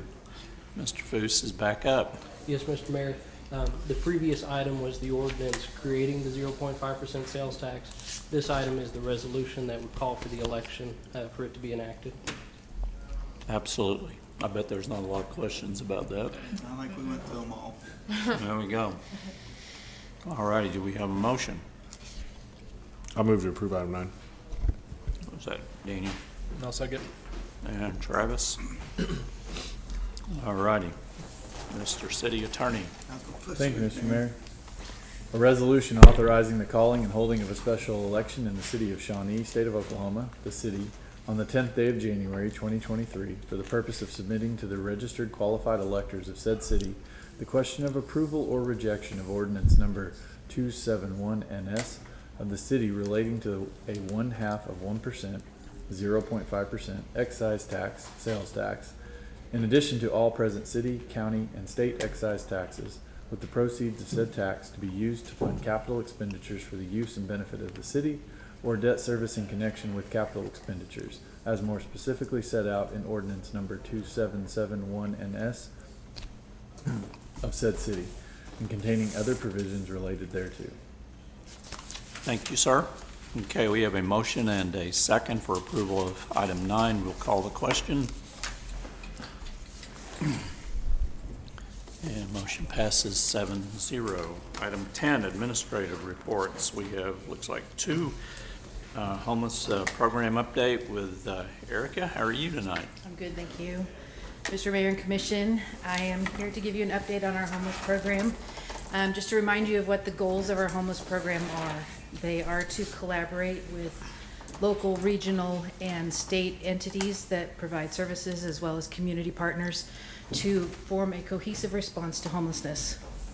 Our second goal is to meet the needs of the homeless population.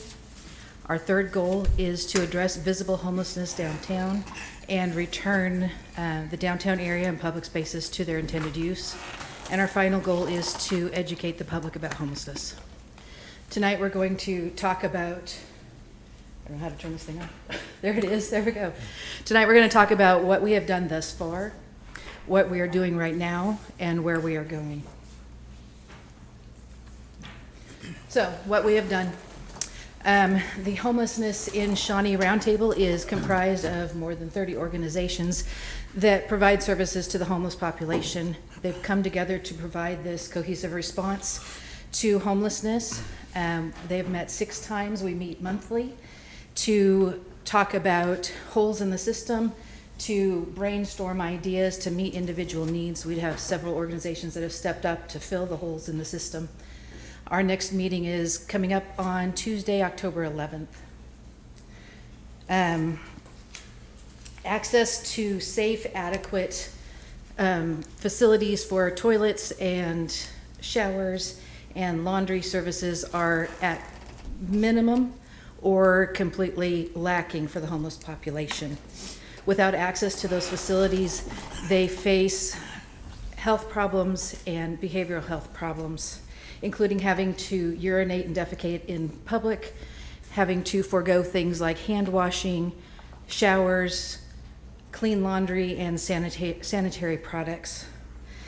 This makes them have to live in unhealthy environments, making them more susceptible to things like hepatitis A, meningitis, staph, lice, and other problems. So this summer, we took on some sanitation projects. First, we placed 5 porta potties in 3 places around the city for 3 different reasons. The first reason was to meet the need of the homeless population. The second was to decrease the bathroom traffic at the library. And the third was to introduce a pilot project to see what effect that would have on the human waste that we see downtown. This was a successful experiment. We had business owners and community members noting there was a drastic decrease in human waste downtown.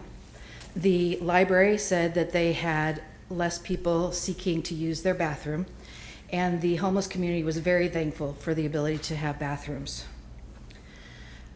We also put a 24-foot shower trailer at the location of the Homeless Resource Center.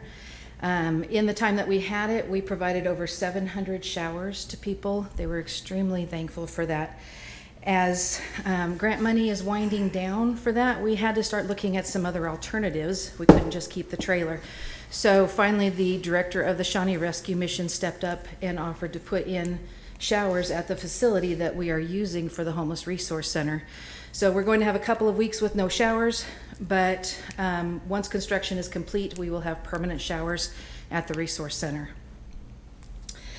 The City of Shawnee, Generations Church, and Suds Bucket Laundry have collaborated to have a laundry service so that people can drop off their laundry on Wednesdays, pick up their laundry on Saturdays. This aids in healthy living, and it also has caused a decrease in cast-off clothing in the downtown area.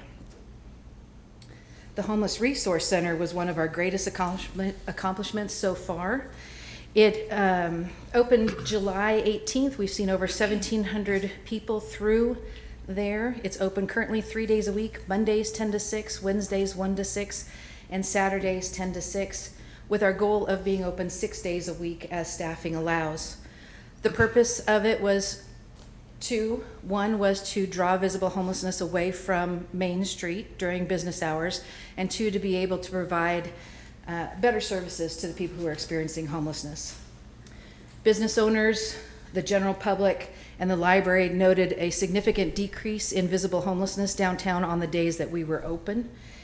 And what it does is it offers a safe place for people to go, to get out of the elements, to be able to rest, to be able to socialize, have case management services, look for jobs, and more. Our Shawnee Homeless Outreach Program, or SHOP, is where we go out and we meet people out where they are. We build relationships with them, we ascertain what their needs are, and we get them into the system so that we can get them moving toward being stable. We currently undertake this once a week. The Emergency Solutions Grant, the ESGCV grant, is a COVID-related grant through the Department of Housing and Urban Development. It is winding down, but it is what has funded everything that we have done so far. It's important to note that no local tax money, no money from the general fund has been used for any of the homeless initiatives, and grant funding is not tied to the number of homeless individuals that were counted in January in the point-in-time count.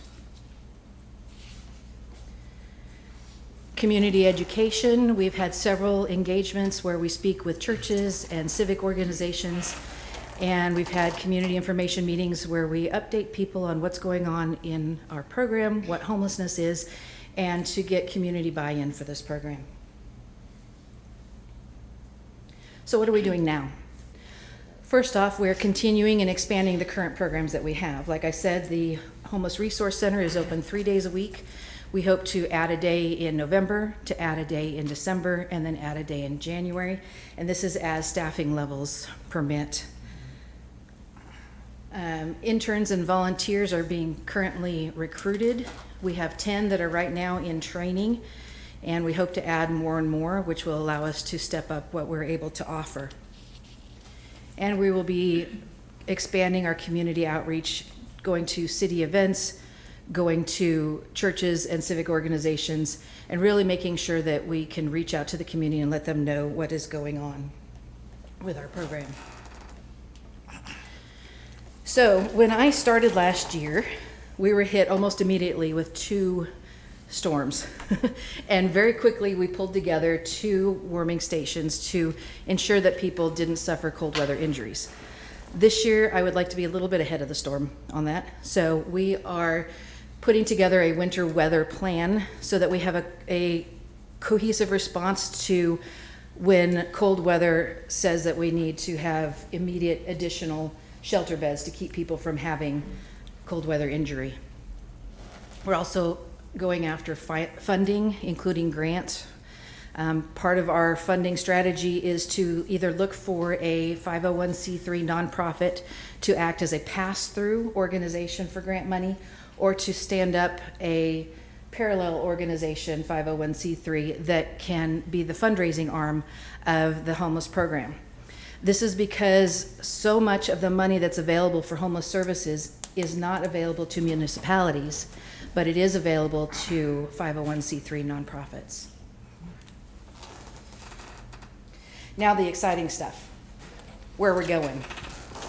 Our next priority is to create our own Continuum of Care, or COC.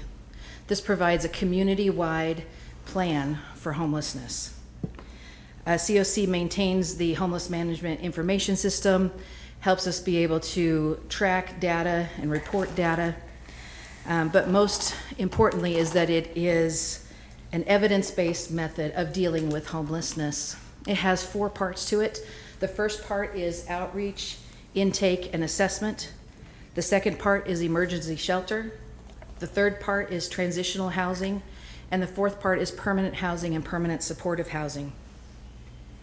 Assisting us with this is the Built for Zero initiative that uses data to combat homelessness one individual at a time, effectively decreasing the amount of people who are experiencing homelessness to a minimum.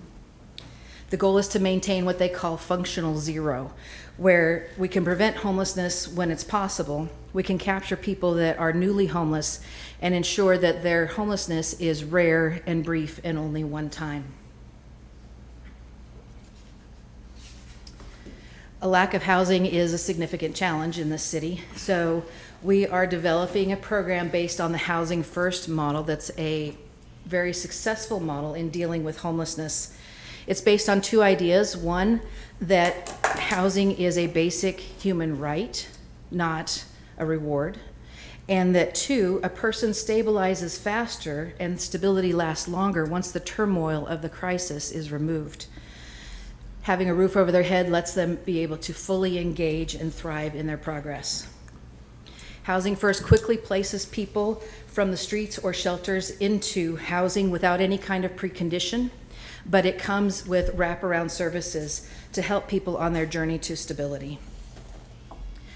The city of Shawnee is undertaking a review of its codes specifically for things related to our homeless program, including emergency shelters, safe parking initiatives, storage for people who are experiencing homelessness, and protection of public spaces throughout our community. We are also looking at ways to increase our emergency shelter beds in the city, to put in transitional housing, which is a quick temporary step getting people toward being permanently housed, increasing the number of low to moderate income housing units available in the city, and introducing permanent supportive housing, because there are people who, no matter what, will never be able to be on their own without some kind of assistance. This is necessary for breaking the cycle of homelessness and being able to ensure that they have a place to be. With that, I welcome any questions or comments that you might have. Comments, questions? Because I know I'm going to have some, so I'll let you guys. I don't see any. I appreciate what you're doing. I think you guys are doing a good job. It's not an easy job. And I mean, we'll never get to 0-0. I mean, that's not going to happen. But I really appreciate what you guys are doing. And I don't want to get too deep in the weeds. We are currently in a continuum of care now, but we're in a balanced estate continuum of care, which I don't know how anyone ever dreamed that would be very successful. Exactly. We have to compete against the rest of the state, right, for the most part. And I know geographically the boundaries of the balanced estate continuum of care that we're in go from Seminole to the New Mexico state border. Absolutely. And how you get your hands wrapped around any of that and make any headway, I do not know. But I think once, do we know when, are we up against any deadlines or whatever as far as applying for that? I mean, We've already made contact and have received positive encouragement to go towards the route of our own Continuum of Care. Very good. I mean, that is a federal program. Absolutely it is. So the next fiscal year started 2 days ago. Yeah. Yeah, so anyway, keep our fingers crossed and hopefully we make that happen, because it's gonna allow us to compete for money on a much better basis than Absolutely, we can compete for right money. We have more say in our local programs about No what we doubt. can do. Yeah, so that'll be a big step. So I know I was very excited to see that we're working towards that, and I could see, just because of my experience in working on this in the last couple of years, was able to see when you sent out one of our weekly updates that we so greatly appreciate, I could see you were just checking those boxes. So thank you so much for working towards that. And thank you for all you guys are doing. I appreciate the meetings that you did that allowed the public to go down and see what you were doing. I wish more people would have attended, but we need to just keep trying to get the message out here of what we're doing, and hope we can make a big dent in this. And I know you're just itching. Yeah, to no, push it comes and goes as far as, you know, the question, and when it sometimes it pops in my brain about 2 seconds too late. But I was recently approached by a downtown merchant who very much was was trying to balance the idea of compassion and care, but also protection of private property.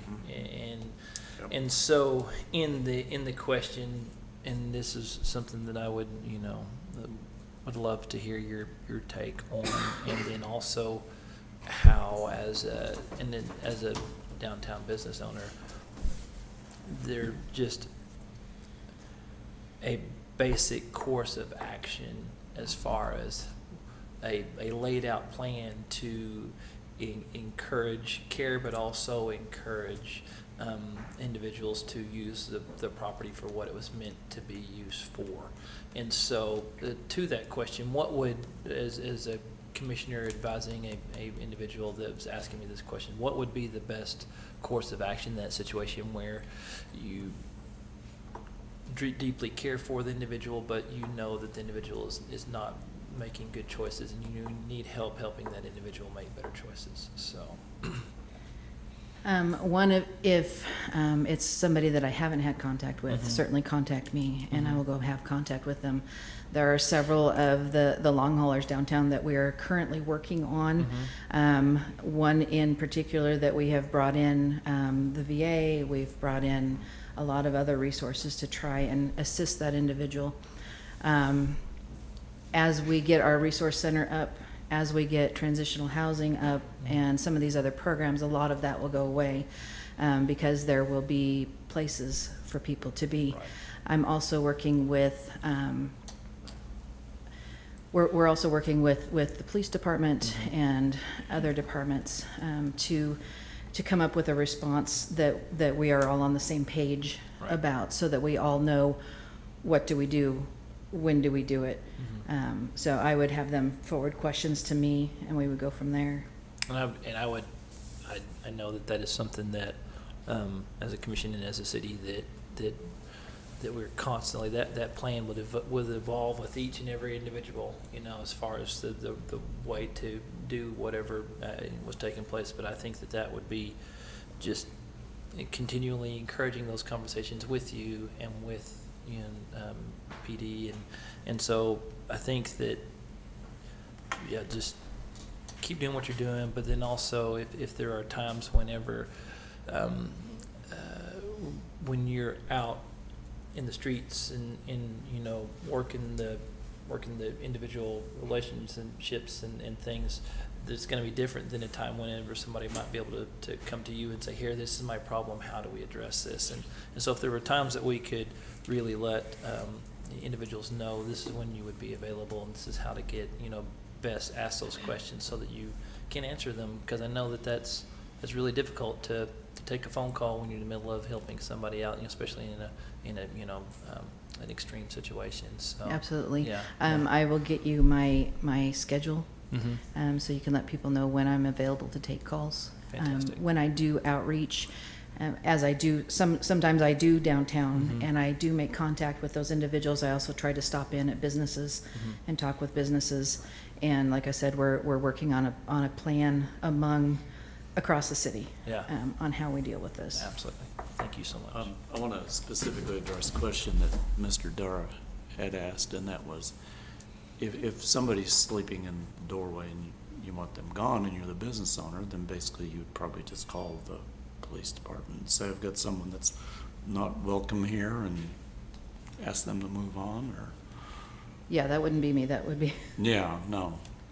I can speak to that. We're currently looking at updating our code because some of, and it has been brought up in the past that we have an anti-loitering, Right. ordinance. Right.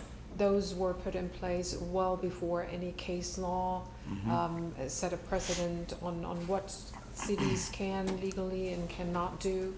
We need to look at all of those different parts of our code to make sure that, again, we provide compassionate care, but we also do not allow behavior that is detrimental to residences, businesses, commercial districts. That is not okay, because we're one person's freedom infringes on another person's freedom. That's where we need to draw the line. So we're actively working on code updates. Right. Very good. Okay, Erica, thank you. I have a business downtown and properties downtown, so I feel like I have so many questions. I'm gonna narrow it down. And I appreciate the work you're doing. So I field, as a downtown business owner, I field a lot of questions about what's the city doing about the homeless over and over and over. And I tell them about the program, you guys are working on it. Do you see your primary hurdles for progress being getting those additional staff members trained so that the center can be open more hours and more days selfishly to get those homeless people off of Main Street, so that there is somewhere we can say, hey, even if it were me, not a brochure, but like arming some of us with some of the information so we know. But if we know it's not open right now, there's nothing we can really do. And if they're not committing a crime, then they're on the street, and it's making certain people in our population scared to come downtown, which would affect my business. And that narrative in and of itself is really annoying anyway. But and then second is this. Then the second part of that is how realistically, how close are we to being able to do the 501c3 pass through, or is that what you see as the big defining next step to making some real progress as well? Well, yeah, there's several different layers there to that question. The first one is, yes, staffing is our number one need for the Homeless Resource Center for short term, so that we can be open 6 days a week, so that people cannot be downtown. So that's our number one. That's why we're doing aggressive intern and volunteer recruitment, making sure that they're trained well, so that we can have the resource center up. But that's a short-term solution. We need to focus on things like housing, because if there's nowhere for people to be, then we're never going to end homelessness. So in our longer range goals, we need to start focusing on that transitional housing and on that permanent housing as well. Funding is going to be critical. That's why we are looking at ways to be able to access some other grant funds besides just HUD funds. We have one organization that is currently talking with their attorney about the feasibility of being that pass-through organization. So hopefully that will come soon, but then again, it depends on when the grant cycles are and when they can actually start getting funding for that. Did that answer it? No. Okay. Any other questions, comments Yeah, I kind of wanted to know a little bit more about what a nonprofit pass-through entity, like what does that mean? Does that mean that the homeless program turns into a nonprofit if you achieve that status and it's no longer a municipal entity? Oh, no, we will always be a municipal entity, but having a partner organization that is a 501c3 nonprofit, they can apply for a homeless grant through their nonprofit and then donate that money to a project earmarked by the city. Okay. And if they're a nonprofit, if they're a 501c3, it's a lot easier to raise money, because I know I've approached businesses in town about, could you donate this, donate that? It's just a lot easier if they can donate it to a nonprofit. You can't really donate to the city. Okay. So, And then so functional zero, does that mean like eventually get to zero, or We're never stay going to at the be at same zero. whatever Yeah, we are? Yeah, we're never going to be to zero because there's always going to be crisis. There's always going to be people becoming homeless. But what we want to do is decrease it to the minimum amount of homelessness possible. And then as we're moving somebody out, somebody else is coming in. But our numbers are never going up. That we always are able to maintain this level here because we have places to move people and we have a program in place to move people along. Okay. Any other questions? no, thank you very much. Thank you, Good sir. presentation. Appreciate Thank you. what you're doing. Thank you. And we have another. We have the state of the city with our city manager.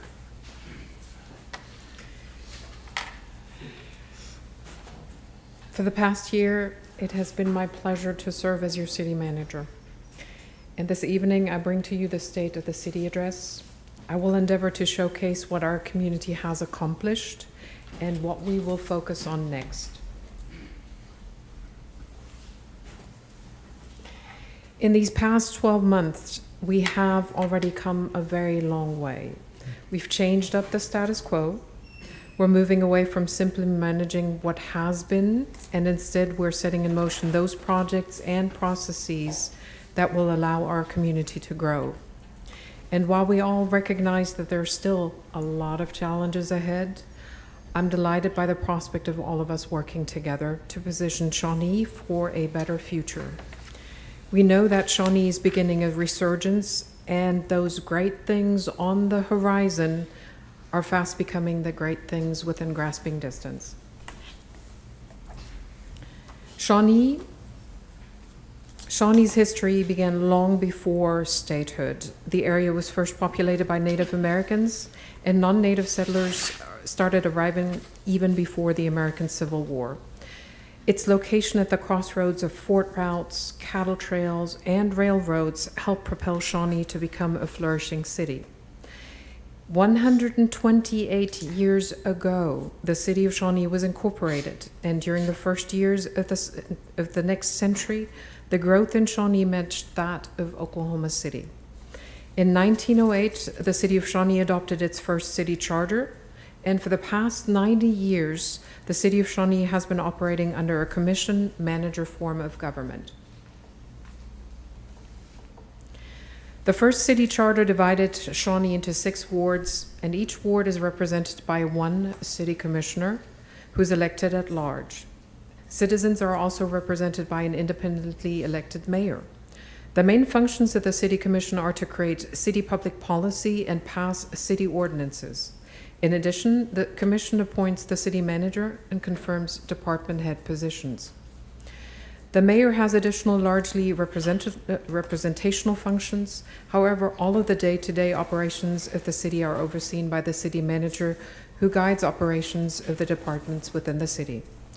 It is important to note that the mayor and the city commissioners serve without compensation in accordance to our city charter, and their terms of office are 4 years or until a successor has been elected and qualified. We are a full-service municipality. The city has 15 departments that serve the needs of the community, and we also have our Heart of Oklahoma Expo, which is currently managed by a third-party company. Even though the size of individual departments may vary greatly, from 1 employee to almost 90, It is the collective of around 280 full-time staff members that provide the essential services to our citizens. As a 128-year-old city, we have had our share of successes as well as challenges, and this most recent year was certainly not different.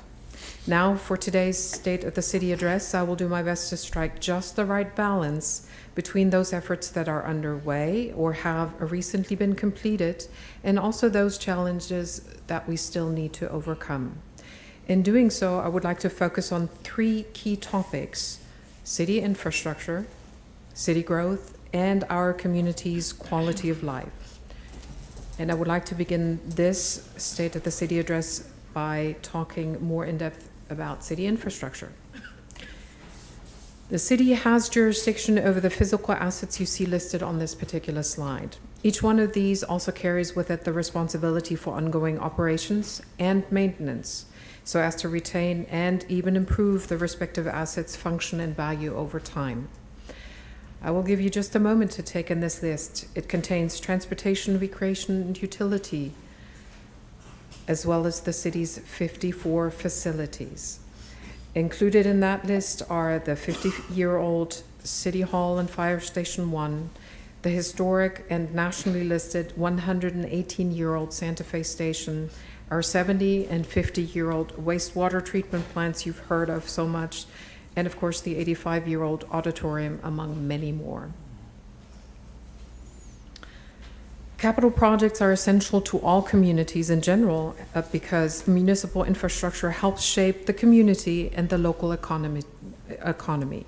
It either supports or impacts the flow of goods, business location decisions, and prospects for future development. In general, the quality of life for a community's residents depends on the reliability of transportation, the quality of water and sewer systems, efficiency of waste disposal, and accessibility of other public services. The city's asset quality can only be maintained if funding is committed to keep them in good operational condition.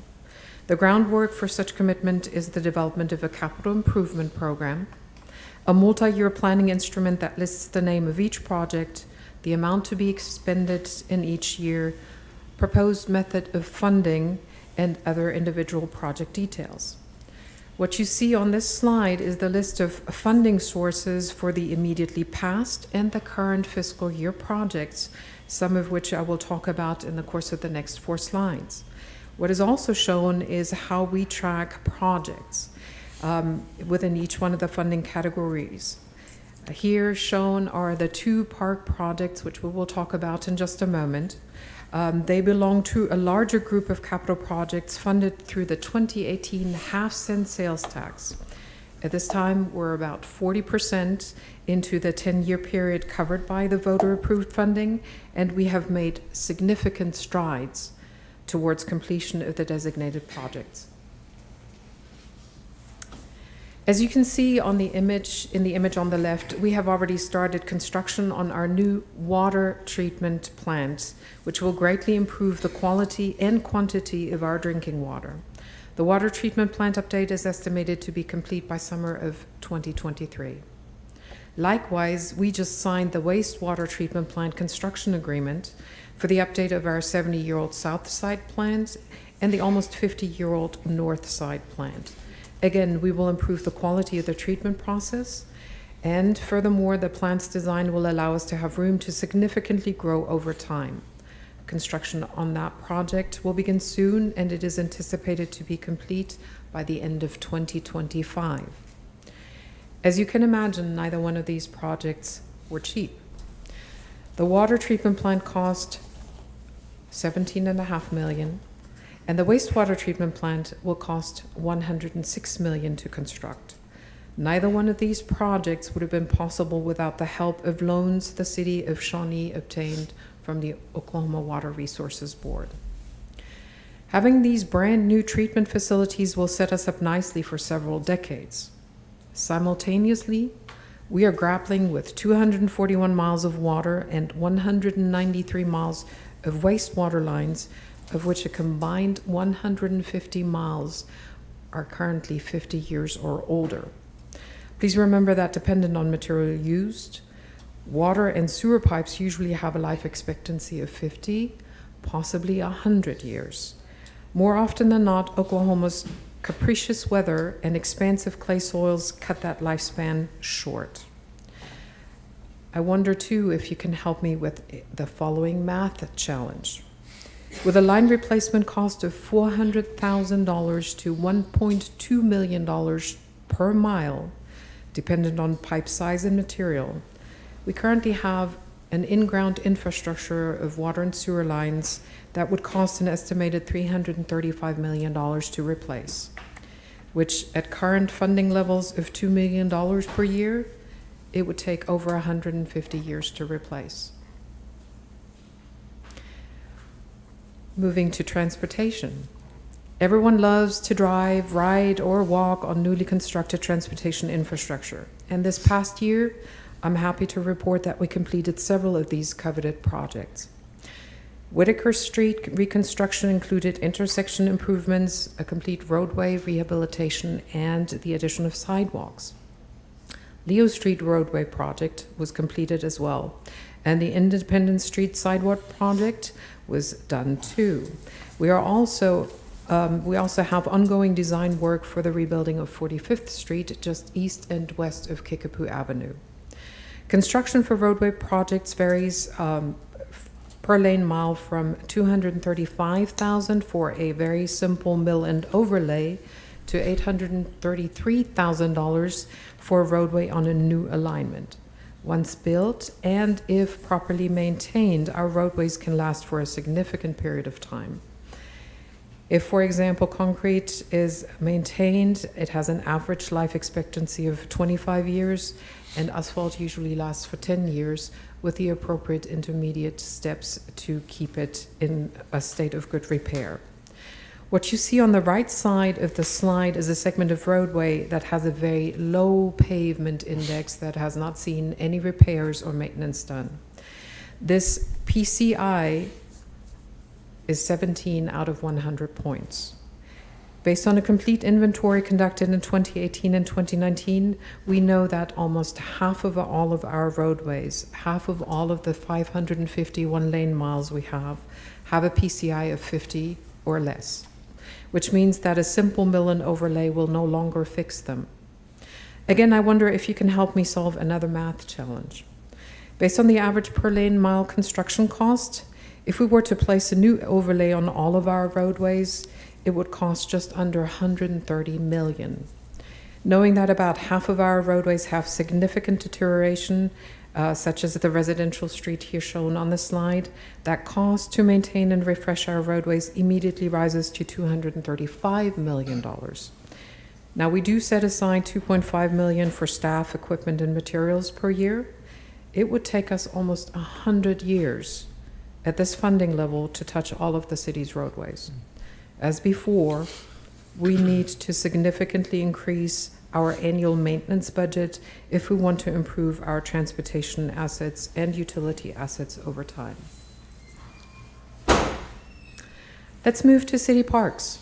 Over the years, the city's acquisition of parkland has resulted in a sizable number of parcels and acres in the park system. Currently, the city has 36 parks to be exact, including those at the Shawnee Twin Lakes. These parks encompass 610 acres of green space, which is maintained by the city's Parks Department, which encompasses 9 staff members. Again, with the help of the 2018 half-cent sales tax funding voted in by our citizens, the city is currently improving the 2 largest of our municipal parks, Kit Space and Woodland Veterans. Construction at Kit Space began several months ago and will be completed by early summer 2023. Whereas construction at Woodland Veterans Park has just begun and is slated to be complete by late summer of next year. The 2 parks will receive a combined $8 million in complete reconstruction work. Unfortunately, these park updates will leave us with 34 other parks that have seen little to no improvement over time. Having been able to set aside only a small portion of maintenance funding and no additional funding for significant capital improvements, the city is now primarily working with volunteer groups to assist with some of the remaining park maintenance and refresh. Last but not least, let's turn our attention to the 54 city facilities. The new Shawnee Police Department headquarters was completed in early 2022 and provides a great example of an innovative reuse of an existing building. In late 2021 and early 2022, the Heart of Expo has received extensive new fencing, and the roofs on the Otter Krause and Fred Humphreys barns were completely rehabilitated. The improvements at both facilities were again funded through the city's 2018 half-cent sales tax. Additional projects will be undertaken over the next few years, such as the roof replacement and rehabilitation of the community center and similar work on our 85-year-old auditorium. Now, in light of the 54 facilities the city currently owns, there remains a significant number of buildings that also need attention, renovation, and rehabilitation. However, limited funding has in some cases required us to defer maintenance or delay costly reconstruction on buildings.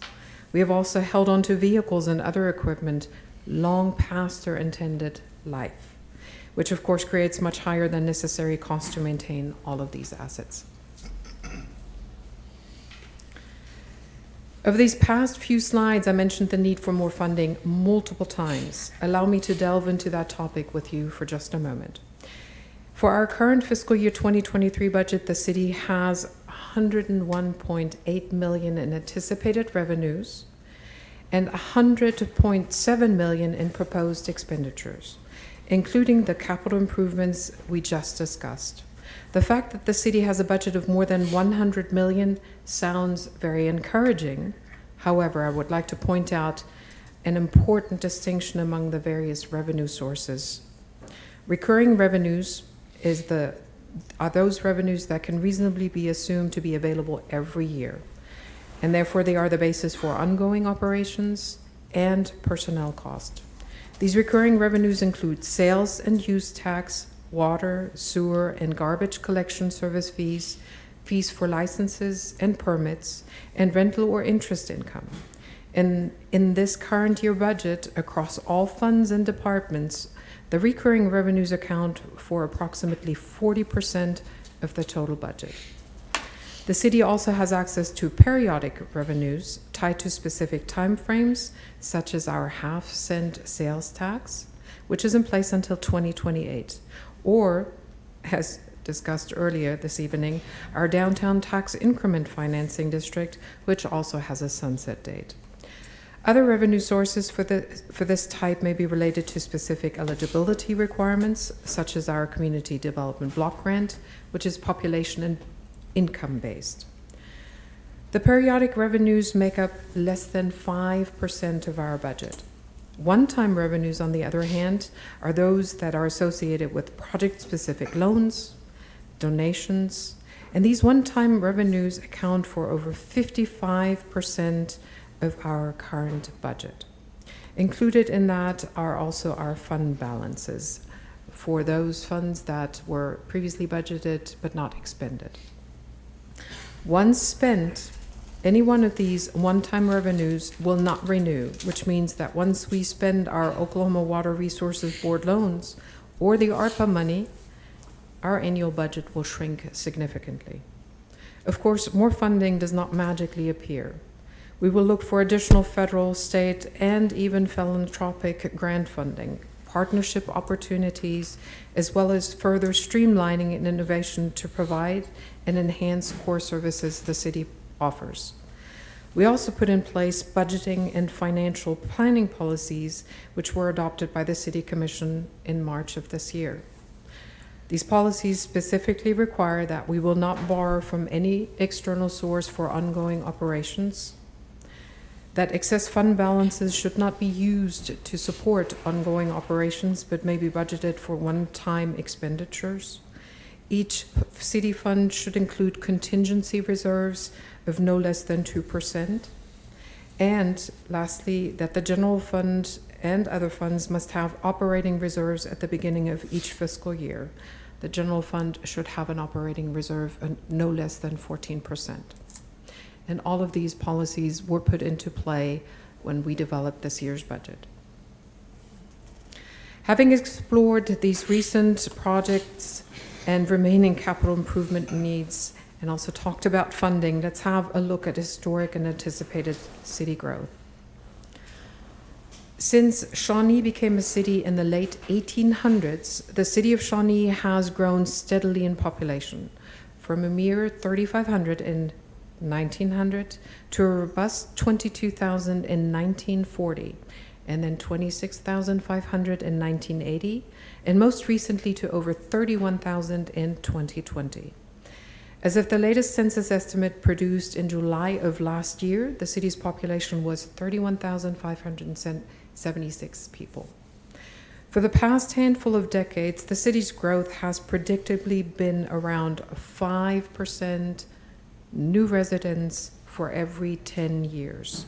However, I do believe that we are in store for significant changes and increased developments, and our growth rate is set to accelerate.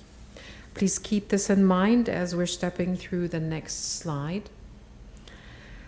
We are conveniently located off I-40. The city of Shawnee is an easy 22-minute commute to Tinker Air Force Base, 35 minutes to downtown Oklahoma City, 41 minutes to I-35, and 46 minutes to Will Rogers World Airport. To be built in 3 phases, the 6-lane widening of I-40 all the way to US 177 in Shawnee will be completed by 2028, according to ODOT's 8-year construction program. It will allow for improved, faster access to the cities within the central Oklahoma region. Additionally, as a continuation of the current Kickapoo Turnpike, the Oklahoma Turnpike Authority has announced a south extension that would provide better connectivity to interstates and major transportation corridors all throughout the region. All of this means that we are indeed located just east of the growing Oklahoma City metro area. And as land and housing is still less expensive here than 30 or even 20 miles farther west, it means that this growth will come our way. To be ready, we started working on the update of the city's development codes and subdivision standards, some of which date back to 1990. The resulting Unified Development Code will be ready for use in 2024, so well ahead of the 6th landing of I-40. This Unified Development Code will bundle all development regulations and make them easier to understand and more predictable. At the same time, it will allow us to define and retain our unique community character so as to not just simply become an Oklahoma City suburb. Shawnee is home to some beautiful turn-of-the-century commercial and residential structures, as well as stately homes located along some of our older thoroughfares. And while some of these units are well-maintained, others definitely show their significant age. In general, Shawnee's housing situation has been the topic of many recent internal and external discussions. On one hand, housing is scarce and snapped up quickly, and apartments or rental homes are even more difficult to find. On the other hand, according to Zillow, the median home price in the city rose by almost 20% just over the last year, and the price of housing has increased by almost 50% in the last 6, whereas of course salaries have not kept pace. In general, the city struggles with a lack of housing units and diverse options. Exacerbating this current situation is the evidence of a lack of building maintenance and the resulting significant number of dilapidated structures, which keep the city's code enforcement personnel on their toes. As the city works with property owners to address structure-related health and safety issues, we are also helping those who qualify with home rehabilitation grants.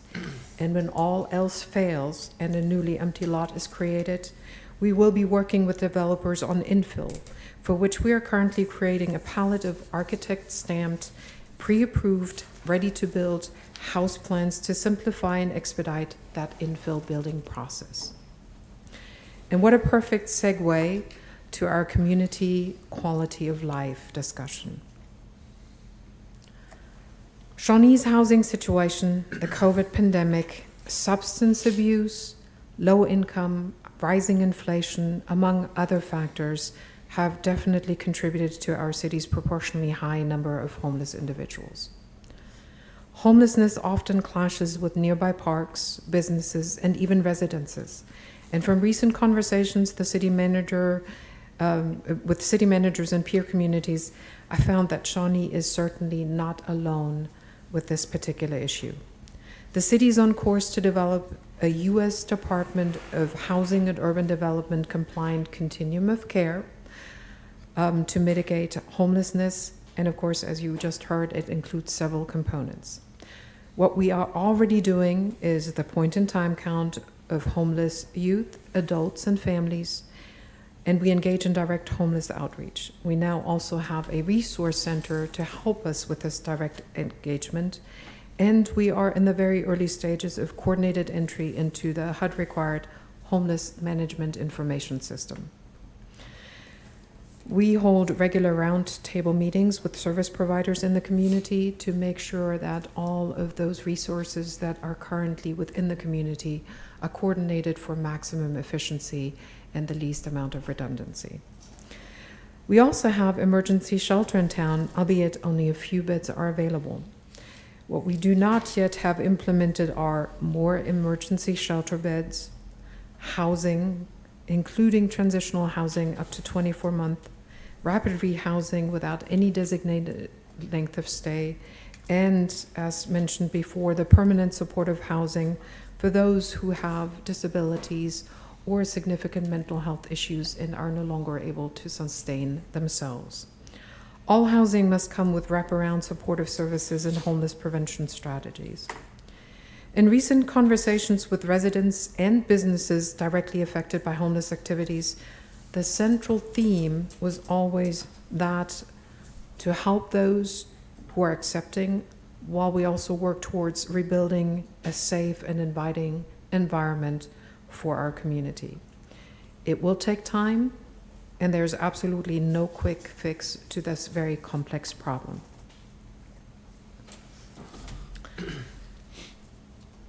Community quality of life is also affected by how our residents perceive us, the city.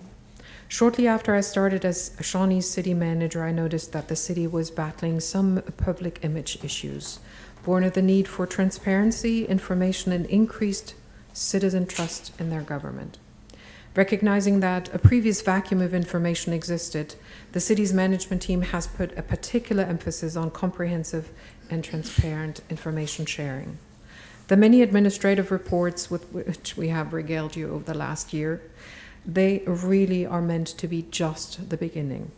We are also working on other positive public engagement activities through town hall meetings, open houses, social media campaigns, and engagement with a multitude of stakeholder groups, direct engagement with them.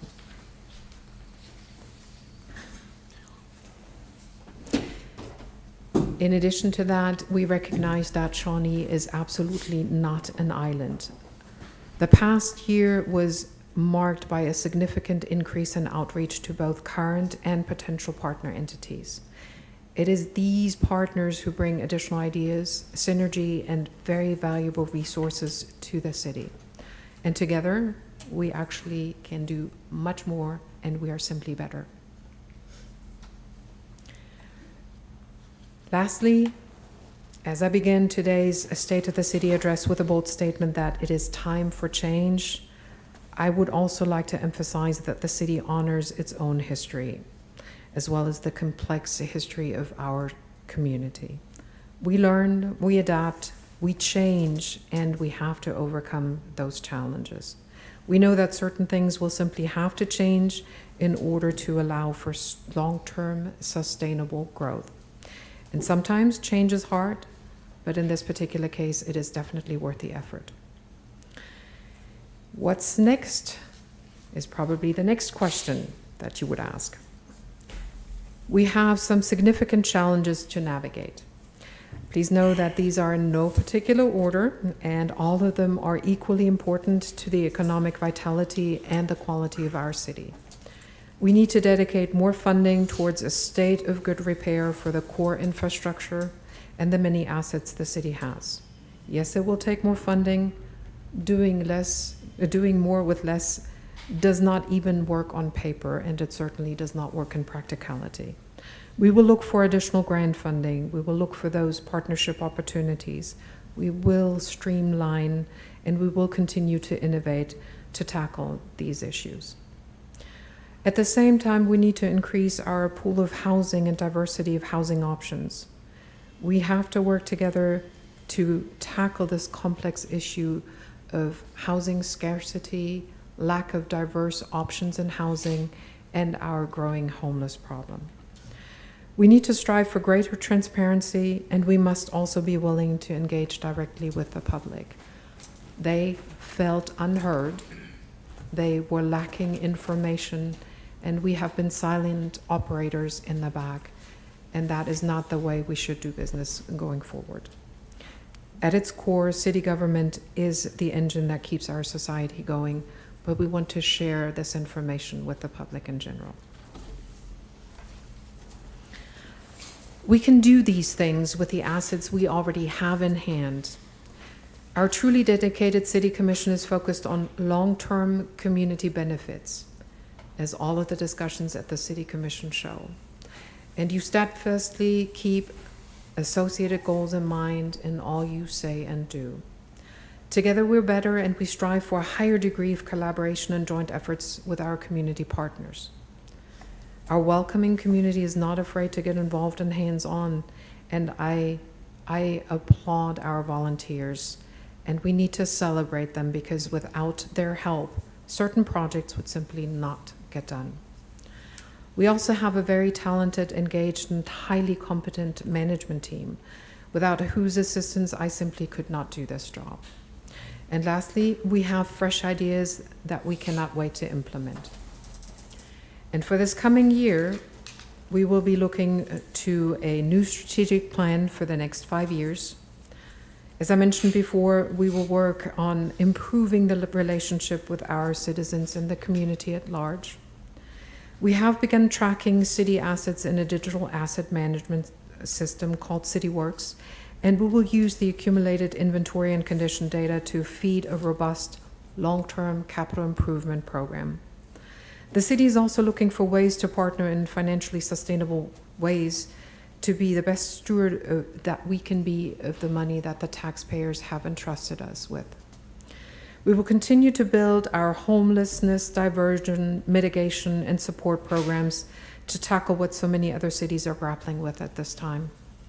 Personally, I cannot wait to complete the Unified Development Code, which will give us a cohesive framework for all development-related regulations, including zoning and subdivision regulations.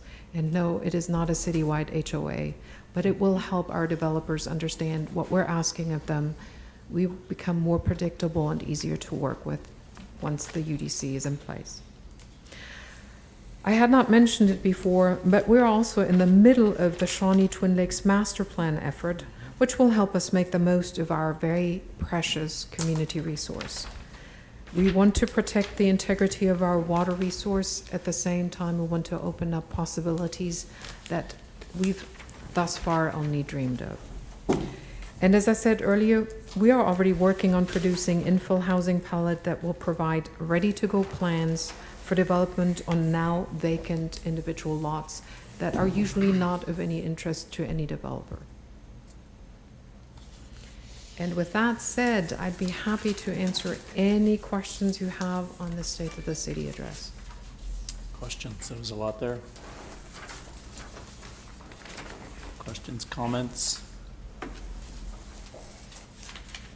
Pretty thorough with everything. Yeah, a lot of information. I know when I was at the event the other day, the folks I was sitting with, they received it very favorably, and appreciate all the information that you shared and all the hard work you put into that.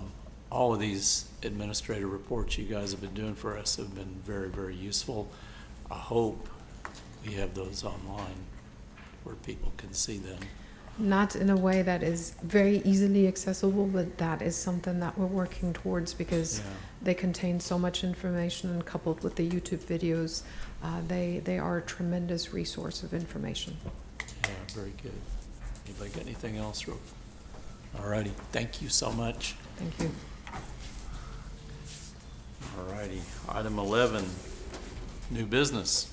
No new business, Mr. Mayor. Thank you, ma'am. Alrighty, item 12. I don't remember where we started. Didn't we just start doing this in? I'll be quick tonight. Thank everybody for their hard work, and first, I think we heard in comments, but I'll request it formally, the administrative report on the TIF district. Also I want to just clarify, I requested an administrative report separate from the one we heard tonight on home, that outlines the funding that we've received, and to kind of combat the narrative that the city's making a whole lot of money off that. We mentioned it, but I'd like to see the numbers, just so we have that. Working with the guard's going to be a great thing. Excited about that. And then just one concern I had that we can pass on to code enforcement. The gateways and entrance points to our city are such an important thing, and several of our property owners at those important places that give the first impression, I think, could use a reminder of some of our regulations and codes. And I think owning a property at a gateway entrance to our city should come with pride and responsibility, and I'd like to see that. Maybe just remind it a little bit. Thanks. I wanted to commend our staff on all of their hard work and presentations. I say that a lot, but it really is valued. I'm seeing a really good balance of importance placed on the infrastructure, the things that we need to take care of, and those being brought to our attention, it seems like in a timely manner, so that we can do something about it now instead of deferring maintenance and it becoming a true emergency. I know we passed one emergency, or we voted to approve some money for an emergency situation now that we can't always foresee, but what I'm encouraged by is there's importance being placed on those very important infrastructure, our water infrastructure, our roads, but then at the same time, the staff's proactively planning the pathway towards the future for some growth and also some quality of life things simultaneously. So I think that as we're working through some of these really difficult subjects, we're kind of like going through the mud and working out a lot of issues that aren't that fun to talk about and address, but the efforts I see from the staff make me very hopeful for our future, and I think the priorities are in the right place, and I'm proud to be a part of what's going on and the things that are coming down the pipeline, the new pipelines in some cases. Thank you. Also, I would like to mention that I also think that the staff is doing a really good job securing grants. Everything from, the downtown bridge, the ARPA money. There was not very much ARPA money, and it's looking like the governor, unless he's already signed that, it's looking like the governor is going to sign and give us a substantial amount of money. And I know that a lot of work is going into the preparation of those grant applications, and we're really lucky for that. That's all I've got. Just thank you to the staff for the hard work, for the reports. Keep up the intentional moving forward towards being more open and upfront about the good and the bad. I think that's something that we've not seen as much of, and I'm very thankful of it. And just sometimes honesty is the best situation to walk through, something that's hard and difficult.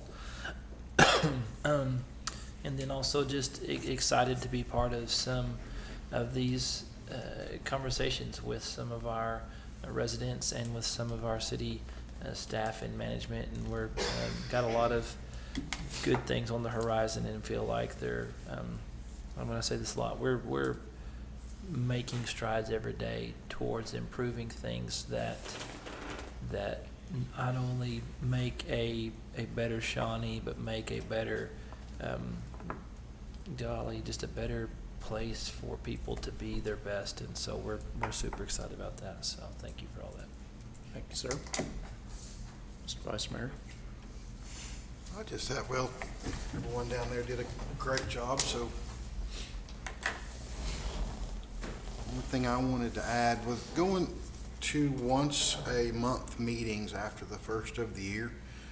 There's going to be more access through the website, as City Manager was mentioned, but also I think we have a pretty engageable city commission here. Everybody's reachable.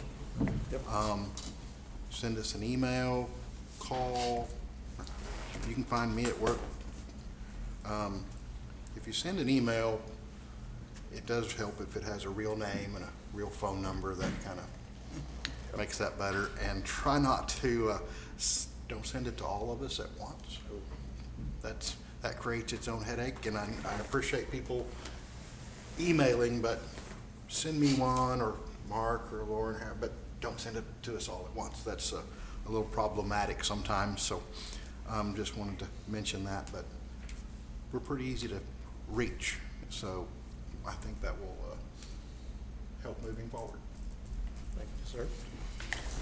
Well, this group's kind of gone over everything, so, you know, I think we all really appreciate the staff, what they bring.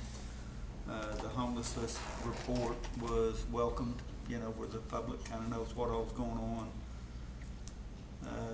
The one meeting a month, I don't have an issue with that at all. We can always call a special if we need. About all I got. I've talked enough tonight. I want to start off by saying that I'm excited for the Ward 6 growth. It's going to be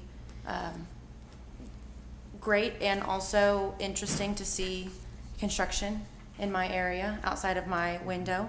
And I'm looking forward to the airport's eventual sustainability. I like that potential down the line. The commission schedule, you know, maybe there's, this time next year, we're looking at, we can revise and, or I guess assess whether that was something that worked to the benefit of us as a commission and the city departments. And then from there, maybe as a yearly thing, decide whether or not once a year or twice a year befits us, because for the most part, besides myself, everyone else is used to 2 meetings a month, sometimes 3, with a special.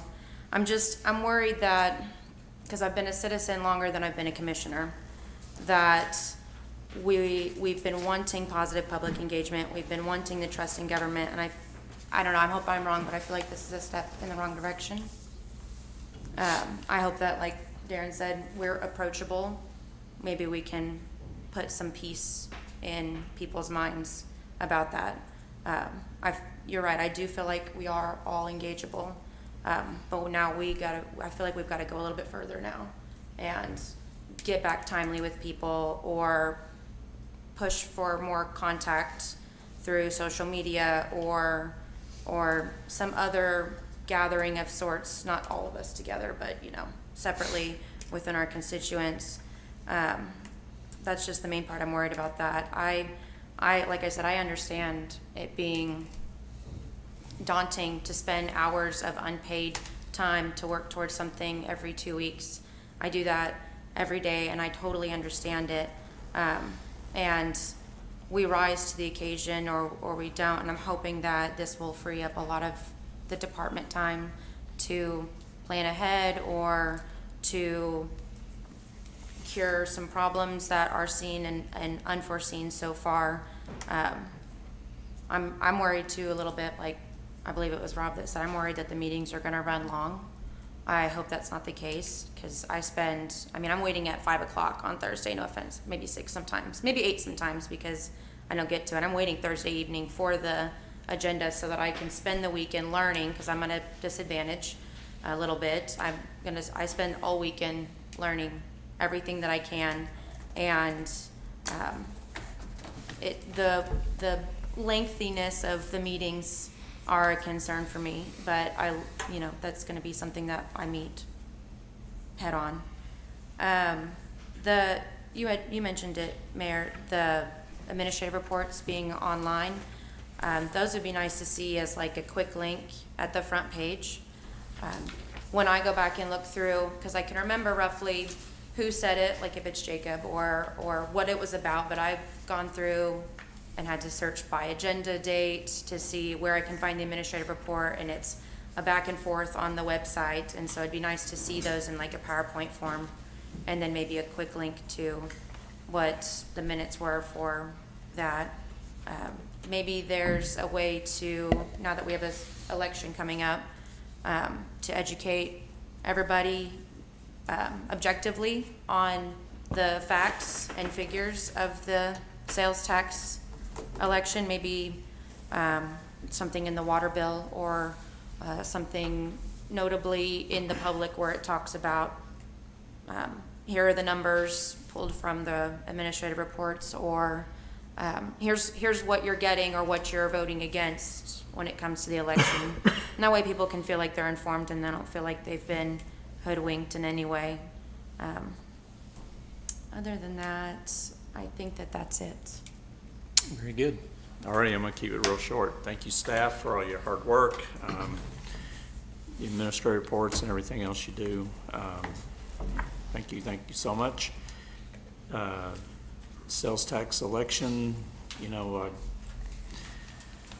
none of us want to spend $100+ million on wastewater treatment plant, but obviously it's something we have to have.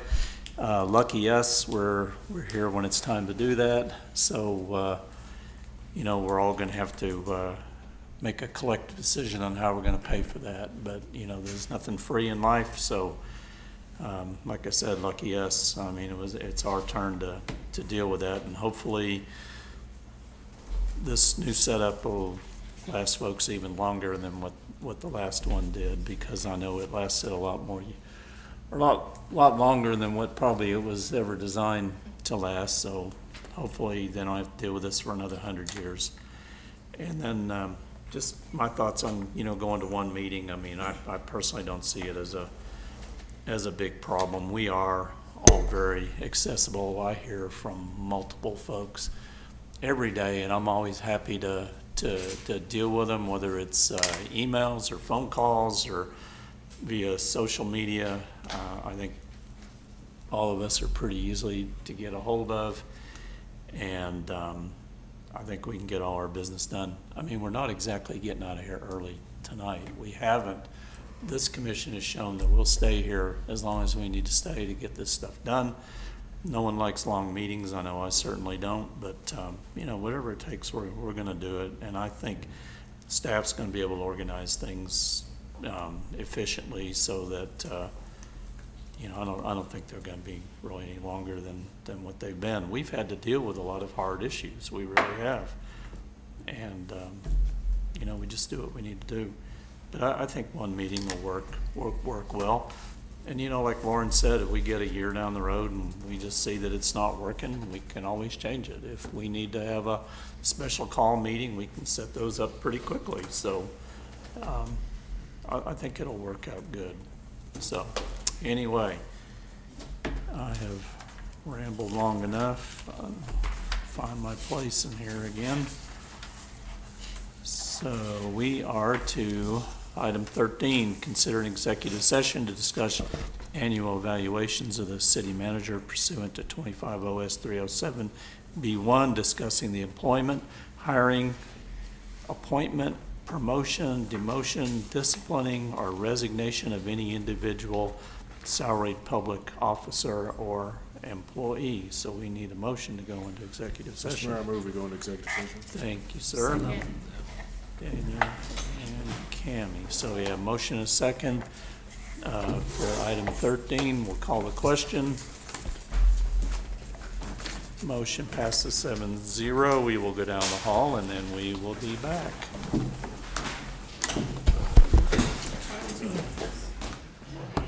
Quick little spider.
page we were on.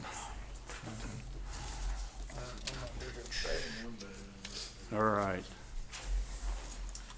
All right, back from executive session. Item 14, consider matters discussed in executive session regarding discussions of annual evaluations of city manager pursuant to 25 OS 307B1, discussing the employment, hiring, appointment, promotion, demotion, disciplining, or resignation of any individual salaried public officer or employee. So we're looking for a motion maybe out of our session. Sir, I'd like to make a motion that we, based on the evaluation that we just took part in, that we increase the city manager's compensation by 10% of the current rate and ask for an extension on the contract of 1 more year. All righty, thank you, sir. I'll second the motion. Thank you very much.